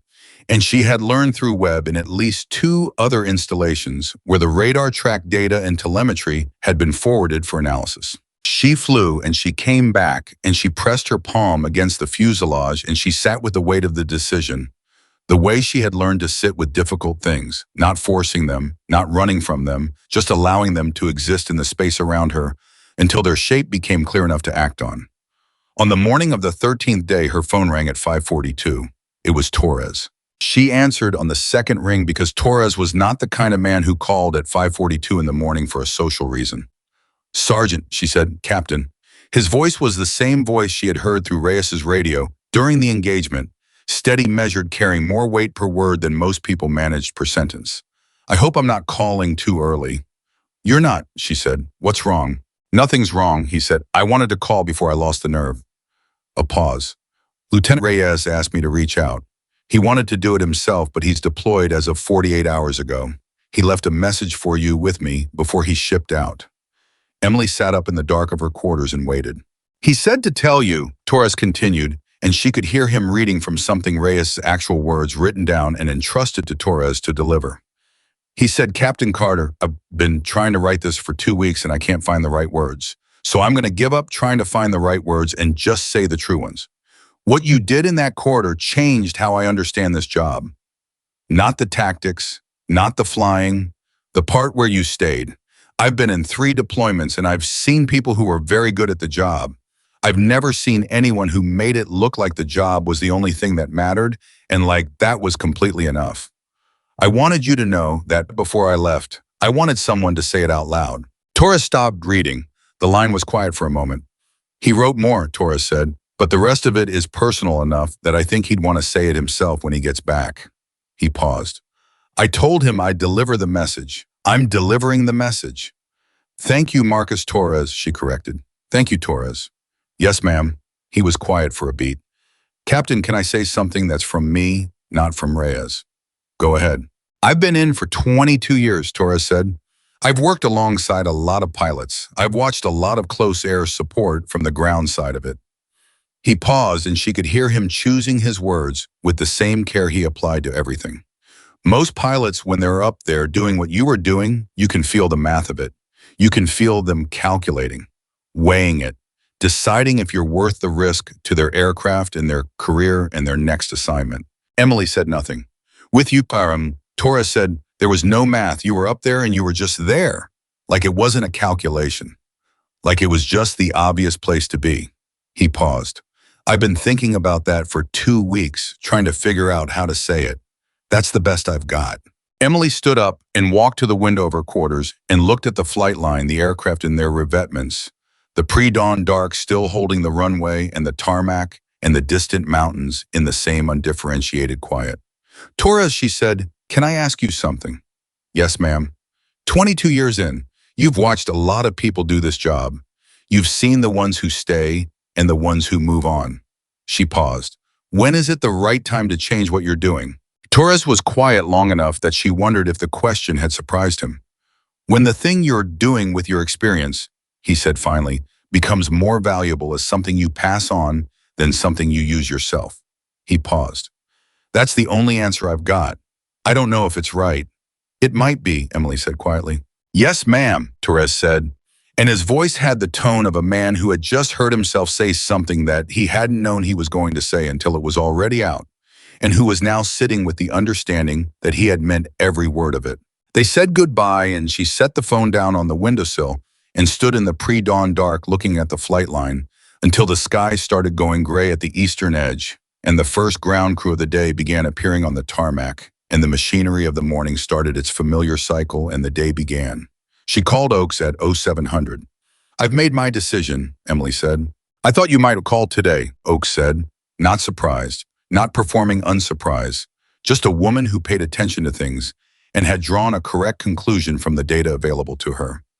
I'll take the program, Emily said, a pause on the line. On one condition, Emily continued. Tell me, Oakes said. I keep flying, Emily said. Not combat sorties, training sorties. I need to be in the aircraft regularly to teach what I'm teaching. I cannot instruct from the ground and maintain the credibility that the instruction requires. If the program is built on what I know about this aircraft and this kind of flying, then the program requires that I keep knowing it. That means flying. Oakes was quiet for a moment. Emily could hear her thinking the particular quality of administrative silence that means a person is running the proposal against the constraints they're working within. Quarterly minimums, Oakes said finally. I can justify quarterly flight minimums as part of the instructional methodology. Beyond that, you'd need to make a case per sortie. Quarterly minimums are workable, Emily said. Then we have an agreement, Oakes said. And she said it with the clean finality of a woman closing a deal she had driven 3 hours to make and was satisfied to have made. I'll start the paperwork this morning. Expect formal orders within 3 weeks. Understood. Carter. Oakes paused. For what it's worth, I watched the telemetry from the engagement. I've watched it 3 times. Another pause. The head-on pass, the angle, and the timing. I had 2 of my best analysts model it with the full performance data from both aircraft. She stopped. They said the tolerance was 0.4 of a second. You executed it to within 0.4 of a second solo without computation support in a degraded fuel state at the end of a 40-minute engagement. Emily said nothing. I've been in this business for 30 years, Oakes said. I've seen extraordinary pilots. I've read after-action reports that seemed more like fiction than documentation. She paused one final time. I want the next generation to have access to whatever is inside your head, Captain. That is why I'm here. That is why this program exists. Emily looked at the flight line out the window. I'll do my best to explain it, she said. I can't promise it'll make sense to everyone. It doesn't need to make sense to everyone, Oakes said. It needs to make sense to the ones who can use it. She paused. That's always how it works. The call ended. Emily got dressed, drove to the flight line, and found Webb already at the aircraft with his tablet running the morning checks with the systematic devotion of a man who considered the word routine to be a compliment rather than a diminishment. I made a decision, she said. Webb looked up. The program, she looked at him. Harris told you. Harris tells me what I need to know to maintain pilot continuity with this aircraft, Webb said, which was a sentence that sounded bureaucratic and was in fact Webb's way of saying that Harris trusted him with information that mattered because Webb's job was to take care of the pilot as much as the machine, and taking care of the pilot sometimes meant knowing what decisions were weighing on her. I'm taking it, Emily said. Webb nodded. He looked at the aircraft. He looked back at her, and his face did something complex that she couldn't fully read, not because she didn't know his face well enough, but because what it was doing was too many things at once. Relief, satisfaction, something that might have been sadness in the direction of pride, or pride in the direction of sadness. The expression of a man watching something arrive at the moment it was supposed to arrive and finding that the arrival was right and also cost something genuine. Good, he said finally. You'll stay with the aircraft, she said. It wasn't a question. I'll stay with the aircraft, he confirmed. Whoever you put in that cockpit, I'll make sure the machine is what it needs to be for them. I know you will, she said.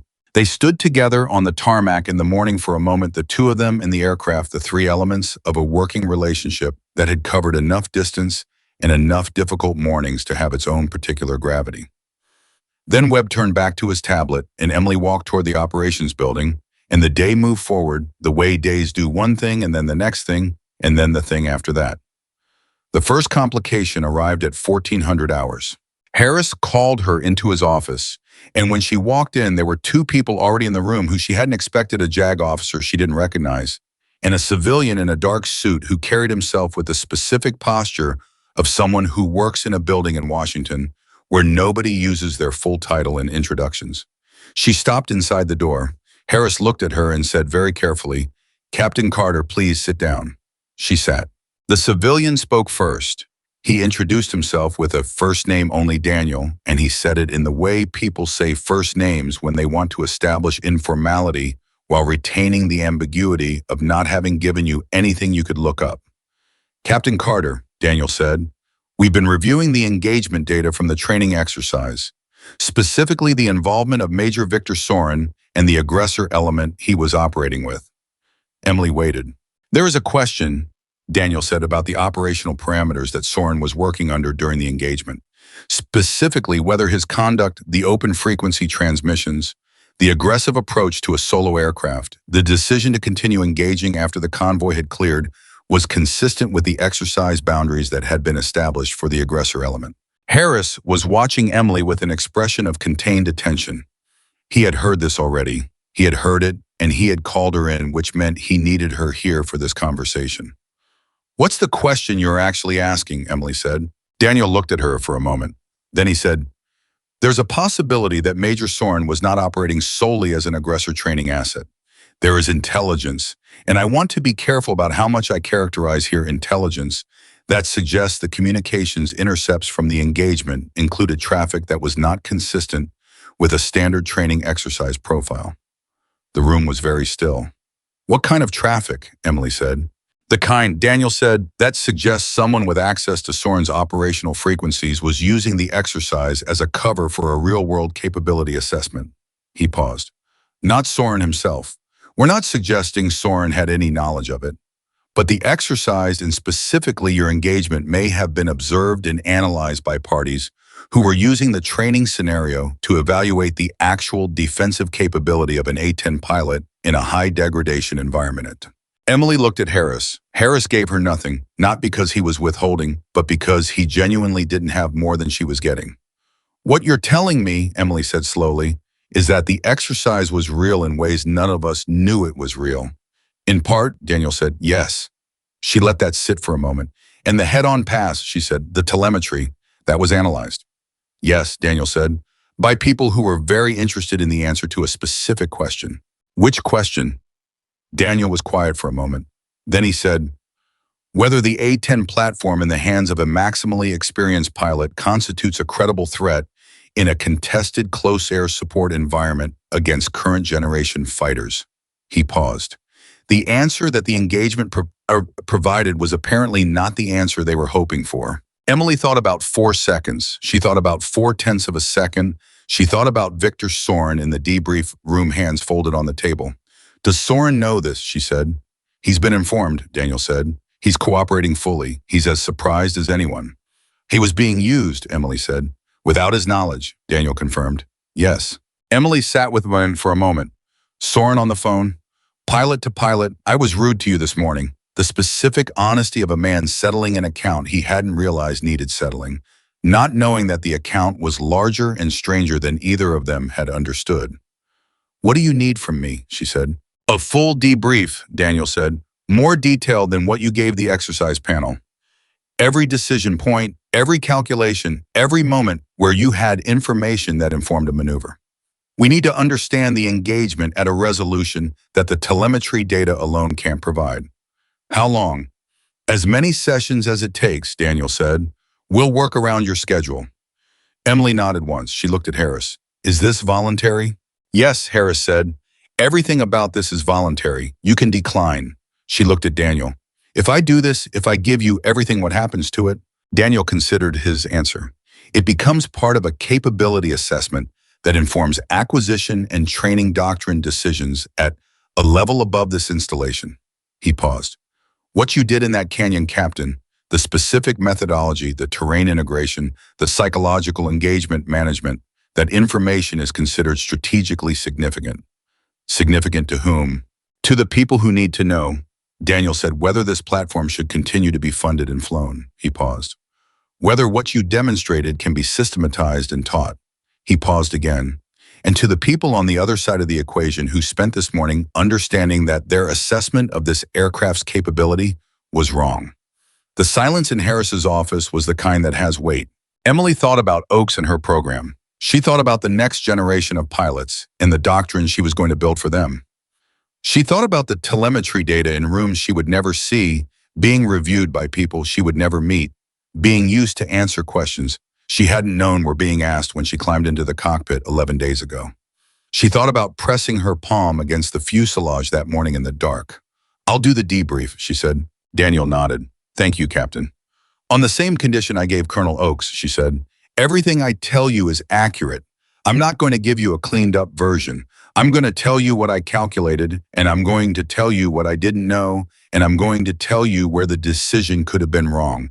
If you need a version that makes it look cleaner than it was, you need a different pilot. Daniel looked at her for a moment. That, he said, is exactly what we need. The debriefs with Daniel took place over 6 sessions across the following week. They were conducted in a room she hadn't been in before, a smaller room adjacent to the classified section of the operations building with a recording system and a second analyst who took notes on paper rather than a laptop and never spoke but wrote with the speed of someone who had been doing it for years. Emily sat across from Daniel and she talked, and she was as accurate as she had told him she would be. And in the 5th session, something happened that she hadn't expected. Daniel asked her about the moment she had decided to take the head on. She told him. The calculation, the 4-second window, the tolerance she had assessed in Soren's decision-making based on the behavioral data of the engagement. Daniel listened to all of it, the second analyst writing the recording system, running, and when she finished, he was quiet for a moment, and then he said, walk me through what you were thinking in the 2 seconds before you pushed the throttles. Emily thought about it. I was thinking about Soren's voice, she said. Daniel waited. Not the words, she said, the rhythm. The way his cadence had changed across the engagement. Early on, he was performing, talking for the effect it would have on me, projecting confidence in a deliberate, managed way. By the time he set up the coordinated approach, he dropped the performance completely. He was in pure tactical mode, clipped and precise. And then when he keyed the frequency right before the final approach, there was a word, just one word, a coordination call to Viper 2, and the rhythm of it was slightly different. Different how? Daniel said. Faster, Emily said. By a fraction, not enough that someone listening casually would have noticed it. But I'd been listening to his voice for 40 minutes. I knew his baseline. She paused. Faster rhythm, in my experience, means a pilot who is operating at the upper edge of their confidence. Not overcommitted, not reckless, but fully extended. A pilot at that edge will default to training when something unexpected enters the frame. And the head-on was the unexpected element, Daniel said. It was the element he hadn't trained for specifically, Emily said. In 40 minutes of engagement, he had encountered terrain masking, he had encountered disappearance and reappearance, he had encountered counterintuitive geometry. Each time he adjusted, he was very good at adjusting to things he had encountered versions of before, but a head-on from an A-10 at closing speed in that specific configuration that was genuinely outside his accumulated experience set. She paused. Training says break. Experience says assess. At that speed, you don't have time for both. And his rhythm told me training was going to win. Daniel looked at her for a long time. That analysis, he said quietly, took you less than 2 seconds in the aircraft. Yes, she said, in a degraded fuel state at the end of a 40-minute high workload engagement. Yes, she said again. He looked at his notes. He looked back at her. Captain Carter, he said, I've been in this work for 19 years. I've debriefed pilots after events that generated significant intelligence value. I've sat in rooms like this one and listened to people describe decisions that shaped outcomes at scale. He paused. I want to say something outside of the record. He looked at the analyst who stopped writing and looked up. Off the record for 30 seconds. The analyst set the pen down. Daniel looked at Emily. What you did on that morning, he said, and what you're describing in these sessions, it isn't just tactically significant. It's significant in the way that very few human performances are significant. It belongs to the category of things that when the history of this period of aviation is written will be described as the thing that changed what people believed was possible. He paused. I wanted to say that to you directly, before the documentation turns it into data. Emily sat across from him in the small room. She thought about the flight line at 5 in the morning. She thought about the 11 seconds in the cockpit after landing. She thought about Torres on the phone saying there was no math. On the record again, she said quietly. The analyst picked up the pen. And Emily Carter kept talking, giving Daniel everything he needed, every calculation and every rhythm and every moment of the morning that had started with a mocking voice on an open frequency and ended with something that neither she nor anyone else who had been in the air that day had fully expected. The sixth debrief session ended on a Friday afternoon in the third week after the engagement. Daniel shook her hand when they finished a formal direct handshake, and he thanked her with the specific contained gratitude of a professional who knows that gratitude sounds different when the thing being thanked for is genuinely significant. She walked out of the operations building into the late afternoon, and Victor Soren was standing on the tarmac. She stopped. He was in civilian clothes, dark jacket, no rank insignia, no exercise affiliation visible. He looked like a man who had come somewhere to say something and was standing in the specific posture of a person who has decided to stay, even though the wait has been longer than comfortable. He saw her and straightened slightly. I heard you were finishing today, he said. You've been in contact with Harris, she said. I've been in contact with Harris, he confirmed. No apology for it. Emily walked toward him and stopped at a conversational distance. She looked at him in civilian clothes and thought about him in a flight suit in the debrief room.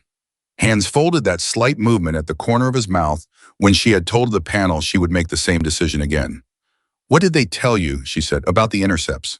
Everything, he said. Eventually. He looked at a point past her shoulder for a moment. I was used, he said. My aircraft, my communications, my exercise parameters, used as a collection platform for someone who wanted data about A-10 defensive capability. He paused. I should have known. There were things that didn't fit the standard aggressor profile. The open frequency transmissions, the aggressive verbal engagement. That wasn't in my standard operating parameters. I was told it was an authorized deviation for psychological realism testing.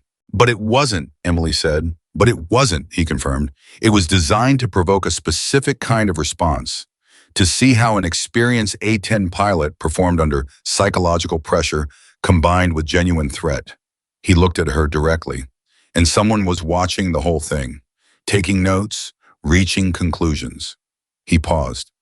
I owe you an apology that is larger than the one I already gave you. You didn't know, she said. No, he said. But I also didn't question the parameters closely enough. A better officer would have questioned them. He met her eyes. I am sorry, Emily. She looked at him for a moment. Victor, she said, what you gave me by being as good as you are was the highest quality engagement I've had in years. You pushed me to the edge of what I know how to do. Because of that, I gave the best account I could of this platform and this methodology. She paused. If someone used that for purposes neither of us authorized, that's their accounting to settle, not ours. She paused again. What we did in that canyon was real. It belonged to us. Nobody can reclassify that. I was quiet for a moment. Then he said, I'm going to be honest with you. When my commander told me your name after the first exchange, the name they whispered, I felt something I have not felt in a long time in the air. He paused. I felt afraid. Emily looked at him. Not of dying, he said. Of losing, of encountering something I wasn't equipped for. He paused. That feeling, it made me fly better. I pushed harder in that last coordinated approach than I have pushed in any training engagement in 8 months because You scared me into flying my best. He looked at her steadily. I wanted you to know that, because the debrief will say I was outmaneuvered, and the telemetry will show where the geometry broke down, but the truth is that you made me better in that engagement by being what you are. And I don't know how to classify that in an after-action report. Emily looked at the flight line. She looked at her aircraft in its revetment, web visible at the far end of the tarmac still working. You can't classify it, she said. That's the point. She looked back at Soren. That's what I'm going to spend the next part of my career trying to teach. He nodded slowly. The program, he said. You heard. Harris, he said simply. A pause. I have a request, Soren said, and I understand completely if the answer is no. He paused. When your program is running, when you have pilots that you believe are ready for the kind of engagement we had in that canyon, I would like to be part of that. As an aggressor. As the kind of opposition that makes the engagement real. He paused. I think you need someone who is good enough to push your pilots to their best. And I think after this morning and what I have learned from it, I would be better at that than I was before. Emily looked at him for a long time. She thought about what he had said. She thought about fear, not of dying, but of losing, and how that particular fear in the hands of a pilot who knew how to use it became the fuel for the best flying. She thought about what Oakes had said. It needs to make sense to the ones who can use it. I'll talk to Oakes, she said. The corner of his mouth moved, the same movement she had seen in the debrief room. Thank you, he said. Don't thank me yet, she said. She's harder to persuade than I am. I doubt that, he said quietly, and there was something in it that was not quite humor, but was genuinely warm. The warmth of two people who have been through something difficult together and come out the other side knowing each other in a way that has no formal category, but is unmistakably real. She left him on the tarmac and walked toward Webb and the aircraft, and the evening settled around the flight line, with the gentle, absolute certainty of an Arizona dusk. The mountains in the distance going dark at the edges, the sky above going from amber to deep blue in the specific progression that she had watched from this flight line enough times that it had become a kind of clock. The clock of a day ending of the accounting, being settled of the machinery, going quiet until tomorrow. Webb looked up when she approached. You look like someone who just made several large decisions, he said. 3 in 1 week, and she said, is that a record? For me, she said, probably. Webb looked at the aircraft. She's ready to fly, whenever you need her. Emily put her hand on the fuselage. The metal was cool now, the day's heat given back to the evening air. The machine resting in the quiet way machines rest when they've done what they were built to do and are waiting to do it again. She stood there with her hand on the aircraft and felt the day, all of it, the decisions and the debriefs, and Soren on the tarmac, and Torres on the phone at 5:42 in the morning, and Daniel saying off the record for 30 seconds. She felt all of it settle into the aircraft under her palm, the way things settle when they find the place they belong. Webb didn't rush her. The sky kept going dark. And Emily Carter stood on the tarmac in the gathering evening and held the conversation that only she and the aircraft could hear. And the conversation was long, and the conversation was honest. And when it was finished, both of them knew what came next. The formal orders arrived on a Tuesday morning, 3 weeks after Emily's call to Oakes printed on paper, that carried the weight of institutional decision in the specific way that official documents carry weight, not from the paper itself, but from what the paper represented, which was a room full of people who had looked at the data and reached a conclusion and committed that conclusion to permanent record. Emily read the orders twice. Then she folded them, put them in the breast pocket of her flight suit, and went to find Webb. He was where he always was. The aircraft, the tablet, the grease on his forearm that appeared regardless of what time the day started or what the maintenance schedule required, as though it were simply part of him, a permanent marking of a man who worked with his hands on things that mattered. She handed him the orders without a word. He read them. He read them a second time, more slowly, the way he read maintenance data when something in the first pass hadn't fully resolved. Then he folded them and handed them back and looked at the aircraft for a moment before he looked at her. Program director, he said. Effective in 30 days, she said, in the quarterly flights. Approve it, she said. Oakes pushed it through. Webb nodded slowly. He turned back to the aircraft. He was quiet for long enough that she understood he was working through something that required the quiet, not calculation, but the specific emotional accounting that a person does when something they have been part of for a long time reaches a formal turning point. Marcus, she said. I'm good, he said. Not defensively, just accurately.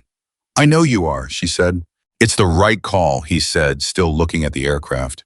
What you built in that canyon, it shouldn't stay with one pilot. It should be doctrine. It should be in every A-10 pilot who comes through this program. He paused.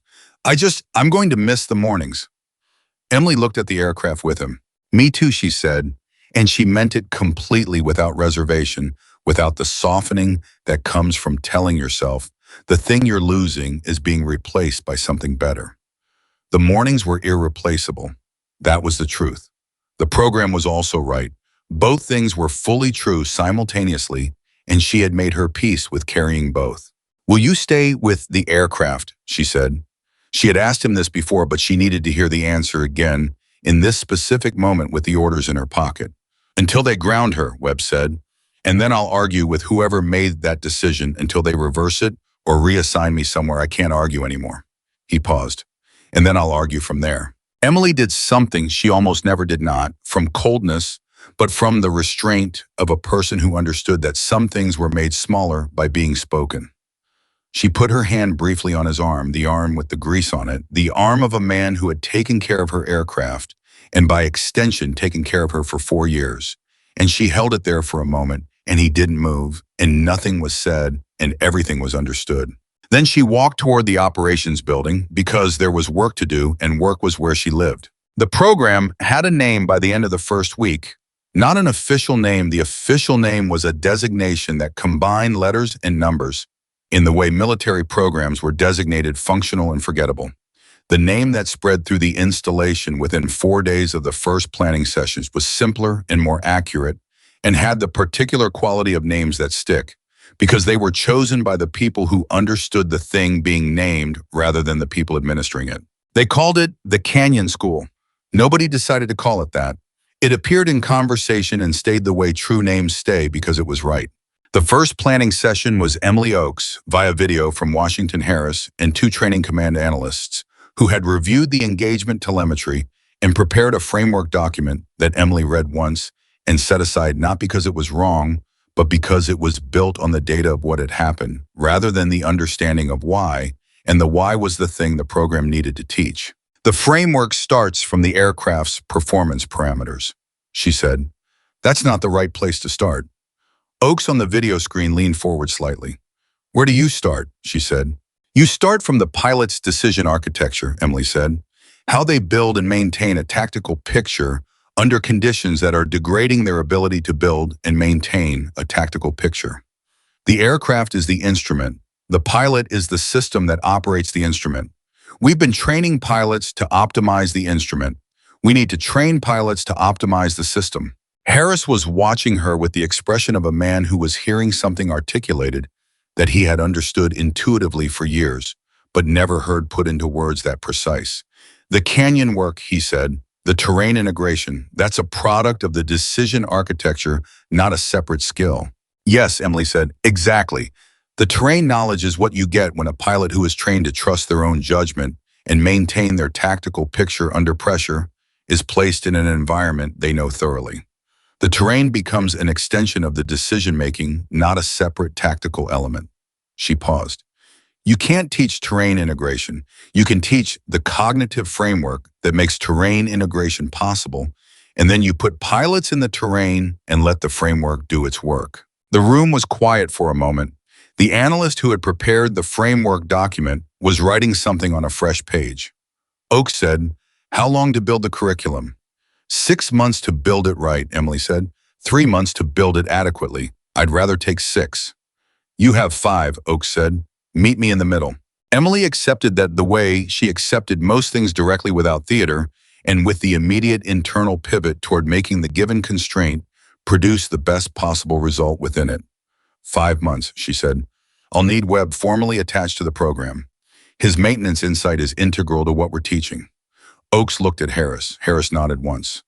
Done, Oakes said. The 5 months that followed were the most mentally intensive of Emily's career, which was a statement that covered a significant range of intensity. She built the curriculum the way she had flown the canyon methodically from intimate knowledge without shortcuts, with the understanding that the difference between adequate and right was the difference between a program that produced competent pilots and a program that produced pilots who could do what she had done on the morning that had started all of this. She wrote, she flew the quarterly sorties that Oakes had authorized, and she came back from each one with new material. Not from doing anything extraordinary, but from the specific attention she brought to her own decision-making now that she was trying to make it legible to people who hadn't yet developed the framework to receive it. She talked to Torres again twice on the phone, long conversations that ranged from the specific to the broadly human, in the way good conversations do, and Torres said things that ended up in the curriculum language, even though he would never know it, because Torres had the particular insight of a man who had watched close air support from the ground side for 22 years and understood what it meant to a soldier to have someone above you who had made the decision to stay. She talked to Reyes once when he was briefly back from deployment. A short call, 10 minutes, Reyes sounding tired, in the way deployed soldiers sound tired not from lack of sleep specifically, but from the accumulated weight of sustained operational tempo. He asked how the program was going. She told him. He was quiet for a moment, and then he said something that she wrote down immediately after the call ended. He said, "The thing I remember most isn't the flying. It's the moment I understood you weren't calculating whether we were worth it. That's the thing that made the difference. We knew you were already committed. That changed how we moved. That changed our decisions on the ground. We moved faster and better because we weren't spending any part of our thinking worrying about the air above us." Emily wrote that down, word for word, and put it at the front of the curriculum's first module, not as a quote attributed to Reyes, just as a statement of what close air support actually meant at its deepest level. A statement of what the program was trying to build in every pilot who came through it. The word commitment she wrote beneath it, not as a value, as a tactical communication. The ground element reads it in real time. It changes their performance. It is not separate from the mission, it is the mission. Victor Sorin was approved for the aggressor role in the program after Oakes spoke with the Czech Air Force Exchange liaison and cleared the administrative requirements. He arrived at Davis Monthan on the Monday of the 5th month with a duffel bag and the clean direct bearing of a man who had decided something and was acting on it without residual ambiguity. Emily met him on the tarmac. They shook hands. No ceremony to it. Two pilots who had met in the most direct possible way and found that the directness had produced something they both recognized as valuable. "You look different," he said. Different from what she said. "From the pilot who flew at me head on," he said. He said it without humor and without irony, just observation. "You look settled." Emily thought about that. "I made some decisions," she said. "Yes," he said. "I heard." He paused. "Does it feel right, the program?" "It feels right," she said, and she meant it the way she had meant it when she told Harris that the 7.5-minute fuel state was sufficient accurately without inflation, with the precise confidence of someone who had checked the calculation and found it solid. "Good," Soren said. "Then let's build something." The first class of the Canyon School began on a morning that was cold enough for breath to show 6 pilots, all of them A-10 qualified, all of them selected from a pool of candidates who had been evaluated not on flight metrics alone, but on a composite assessment that included decision-making, under uncertainty, adaptability, in dynamic scenarios, and what the assessment framework called intuitive tactical integration, a phrase that Emily had pushed back on during the curriculum review because it sounded imprecise, and she had learned from a career of precise flying that imprecision in language usually indicated imprecision in thinking. The phrase she had replaced it with was simpler. She had replaced it with the ability to know what to do before you can explain why. The 6 pilots stood in the briefing room and Emily stood in front of them, and she did not begin the way training programs typically began, with an overview of the objectives and the schedule and the assessment criteria. She had tried writing that version of the opening, and it had felt wrong in the way things feel wrong when they're built on the wrong foundation. She began instead the way the whole thing had begun for her. She told them about a morning that started at 6:47 with a mocking voice on an open frequency and about a canyon system, and about 12 soldiers in a corridor, and about 7.5 minutes of fuel, and about a head-on pass with a tolerance of 0.4 of a second. She told them all of it, the exact version, not the cleaned-up version that the official documentation had built, but the version that included the moments where the calculation might have been wrong and the moments where she had felt the edge move, and the moments where the right decision had been the one that scared her most. She told him about Webb and the grease on his forearm and the 11 seconds in the cockpit after landing. She told him about Torres and the word he had used for committed. She told him about Soren on the phone pilot to pilot asking about the rhythm of a voice on a radio. She told him about pressing her palm against the fuselage.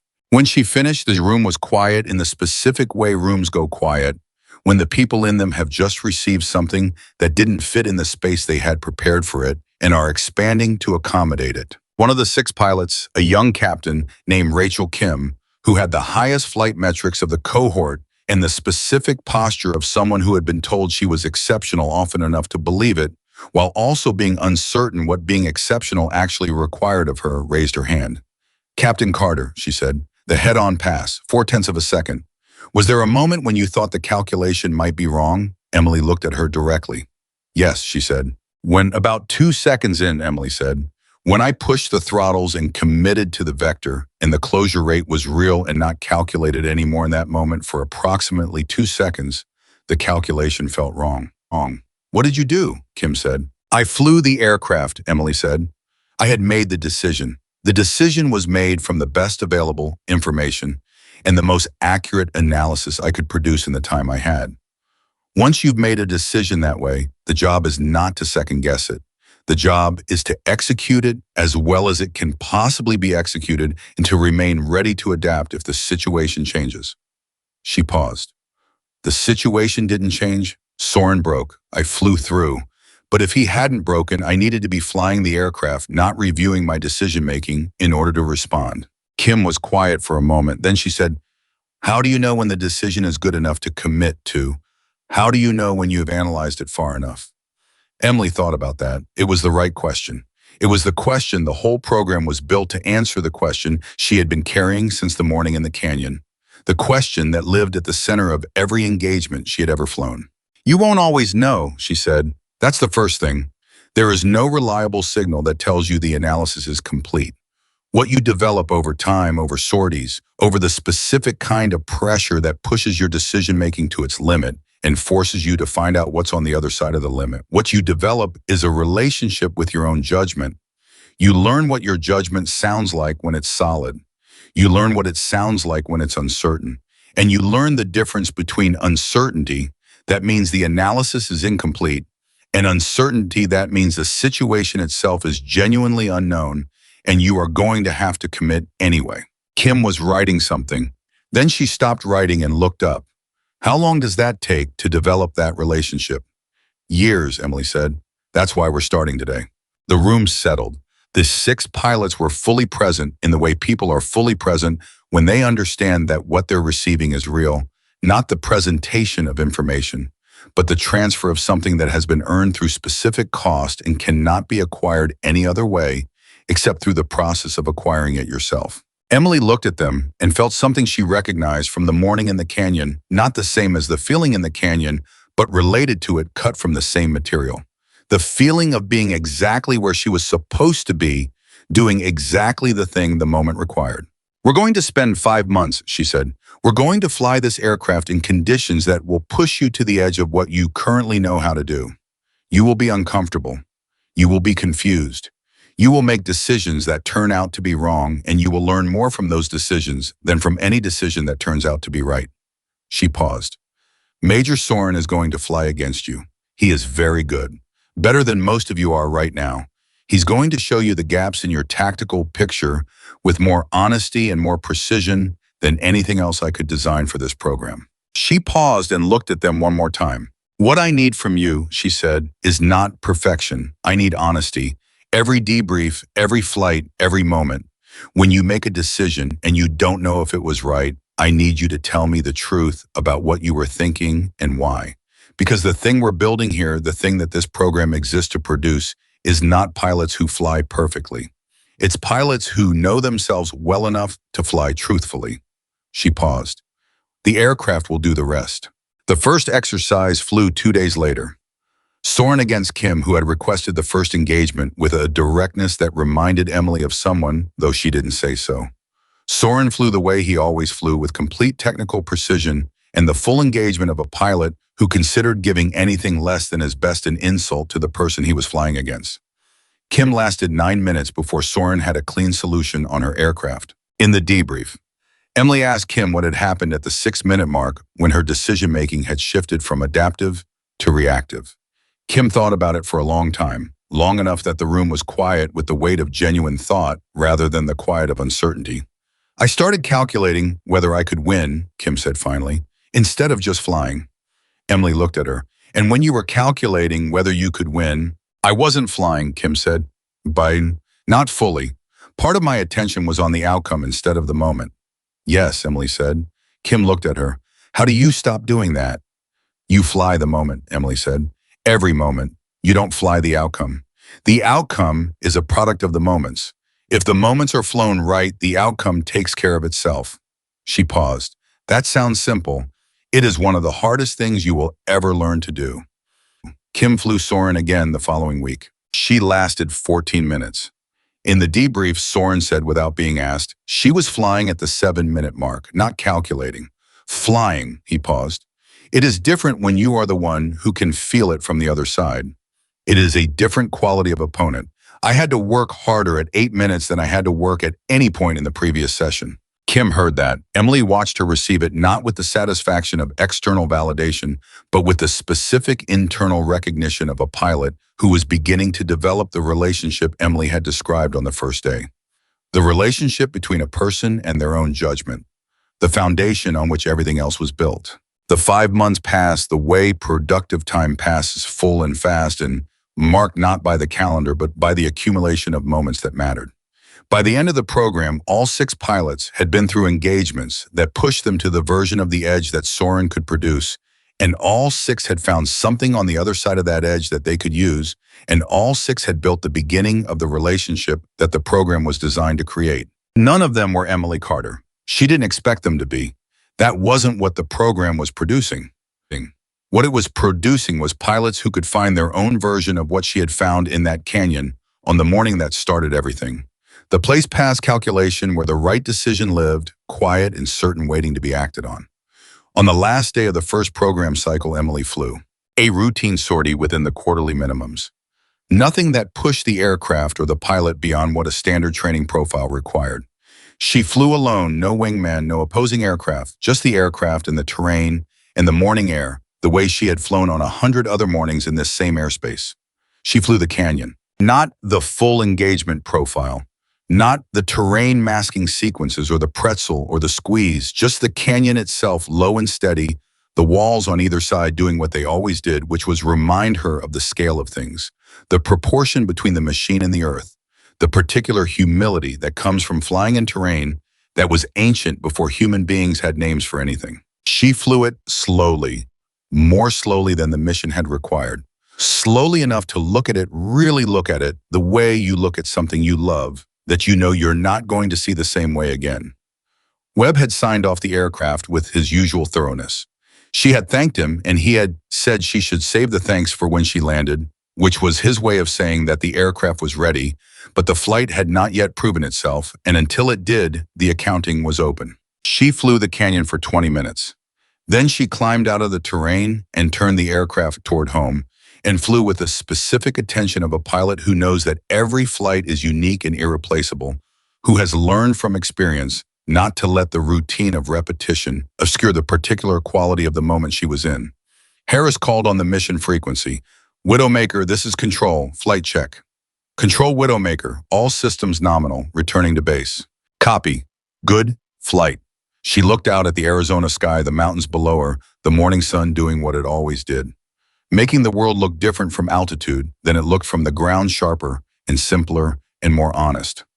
Good flight, she said. She landed. Webb was on the tarmac. She taxied in, cut the engines, and sat in the cockpit for 11 seconds, the way she always sat, the silence settling around her, the morning still and complete. She climbed down the ladder, and her boots hit the tarmac, and Webb was there with the tablet. How'd she do? She said. I'll tell you in an hour, he said. Same as always. She pressed her palm against the fuselage. The metal was warm from the morning sun. Not from the engines, not from hard flying, just from the uncomplicated warmth of a day, beginning of a machine at rest in the good light, whole and sound and ready. She held her hand there. She thought about 6:47 in the morning and the mocking voice on the open frequency. She thought about Reyes saying the city, "You didn't just complete the mission, you brought everyone home." She thought about Kim at the 14-minute mark, flying instead of calculating in the specific quality of that shift that Soren had felt from the other side. She thought about Torres saying there was no math. She thought about Daniel saying off the record for 30 seconds. She thought about Oakes and Harris and the orders in her breast pocket that had changed what she was doing without changing who she was. She thought about the young pilots who had gone through 5 months of the Canyon School and were now flying at installations across the country, carrying the beginning of something that would take them years to fully develop, and that no external assessment could fully measure. And that would one day, in a moment that looked like the morning in the canyon, but was also entirely their own produce. The decision that needed producing in the 4 seconds that needed it with the tolerance that the moment required. She thought about all of it, standing with her palm against the fuselage in the morning light, and she let it all be what it was. Not a story, not a lesson, not a legacy. Just the accumulated truth of a life lived at the level that the work required with full commitment, without reservation, every single time. Then she took her hand off the aircraft. She turned and walked toward the operations building, toward the Canyon School and the next cohort of pilots and the curriculum that was already being revised based on the first cycle's data toward the specific, demanding, irreplaceable work of making sure that what she knew did not die with her, but lived in the hands and the judgment and the 4-second decisions of pilots who were only now beginning to understand what the aircraft could carry and what it required in return. Webb watched her go. He looked at the aircraft for a moment. Then he put his hand on the fuselage briefly, the way she had done it, not in imitation but in the natural extension of a man who understood. After 4 years of watching this pilot and this machine, that the conversation happening between them was real, that it had weight and meaning and the particular substance of things that are forged under genuine pressure. He held his hand there for a second. Then he picked up his tablet and turned to the morning's first task and got to work, because that was what they did. All of them, the pilot, the crew chief, the 6 young pilots flying at installations across the country, the one they had called the Widowmaker, since the morning she refused to run from something the entire sky was telling her to run from. They got to work, they kept flying, they brought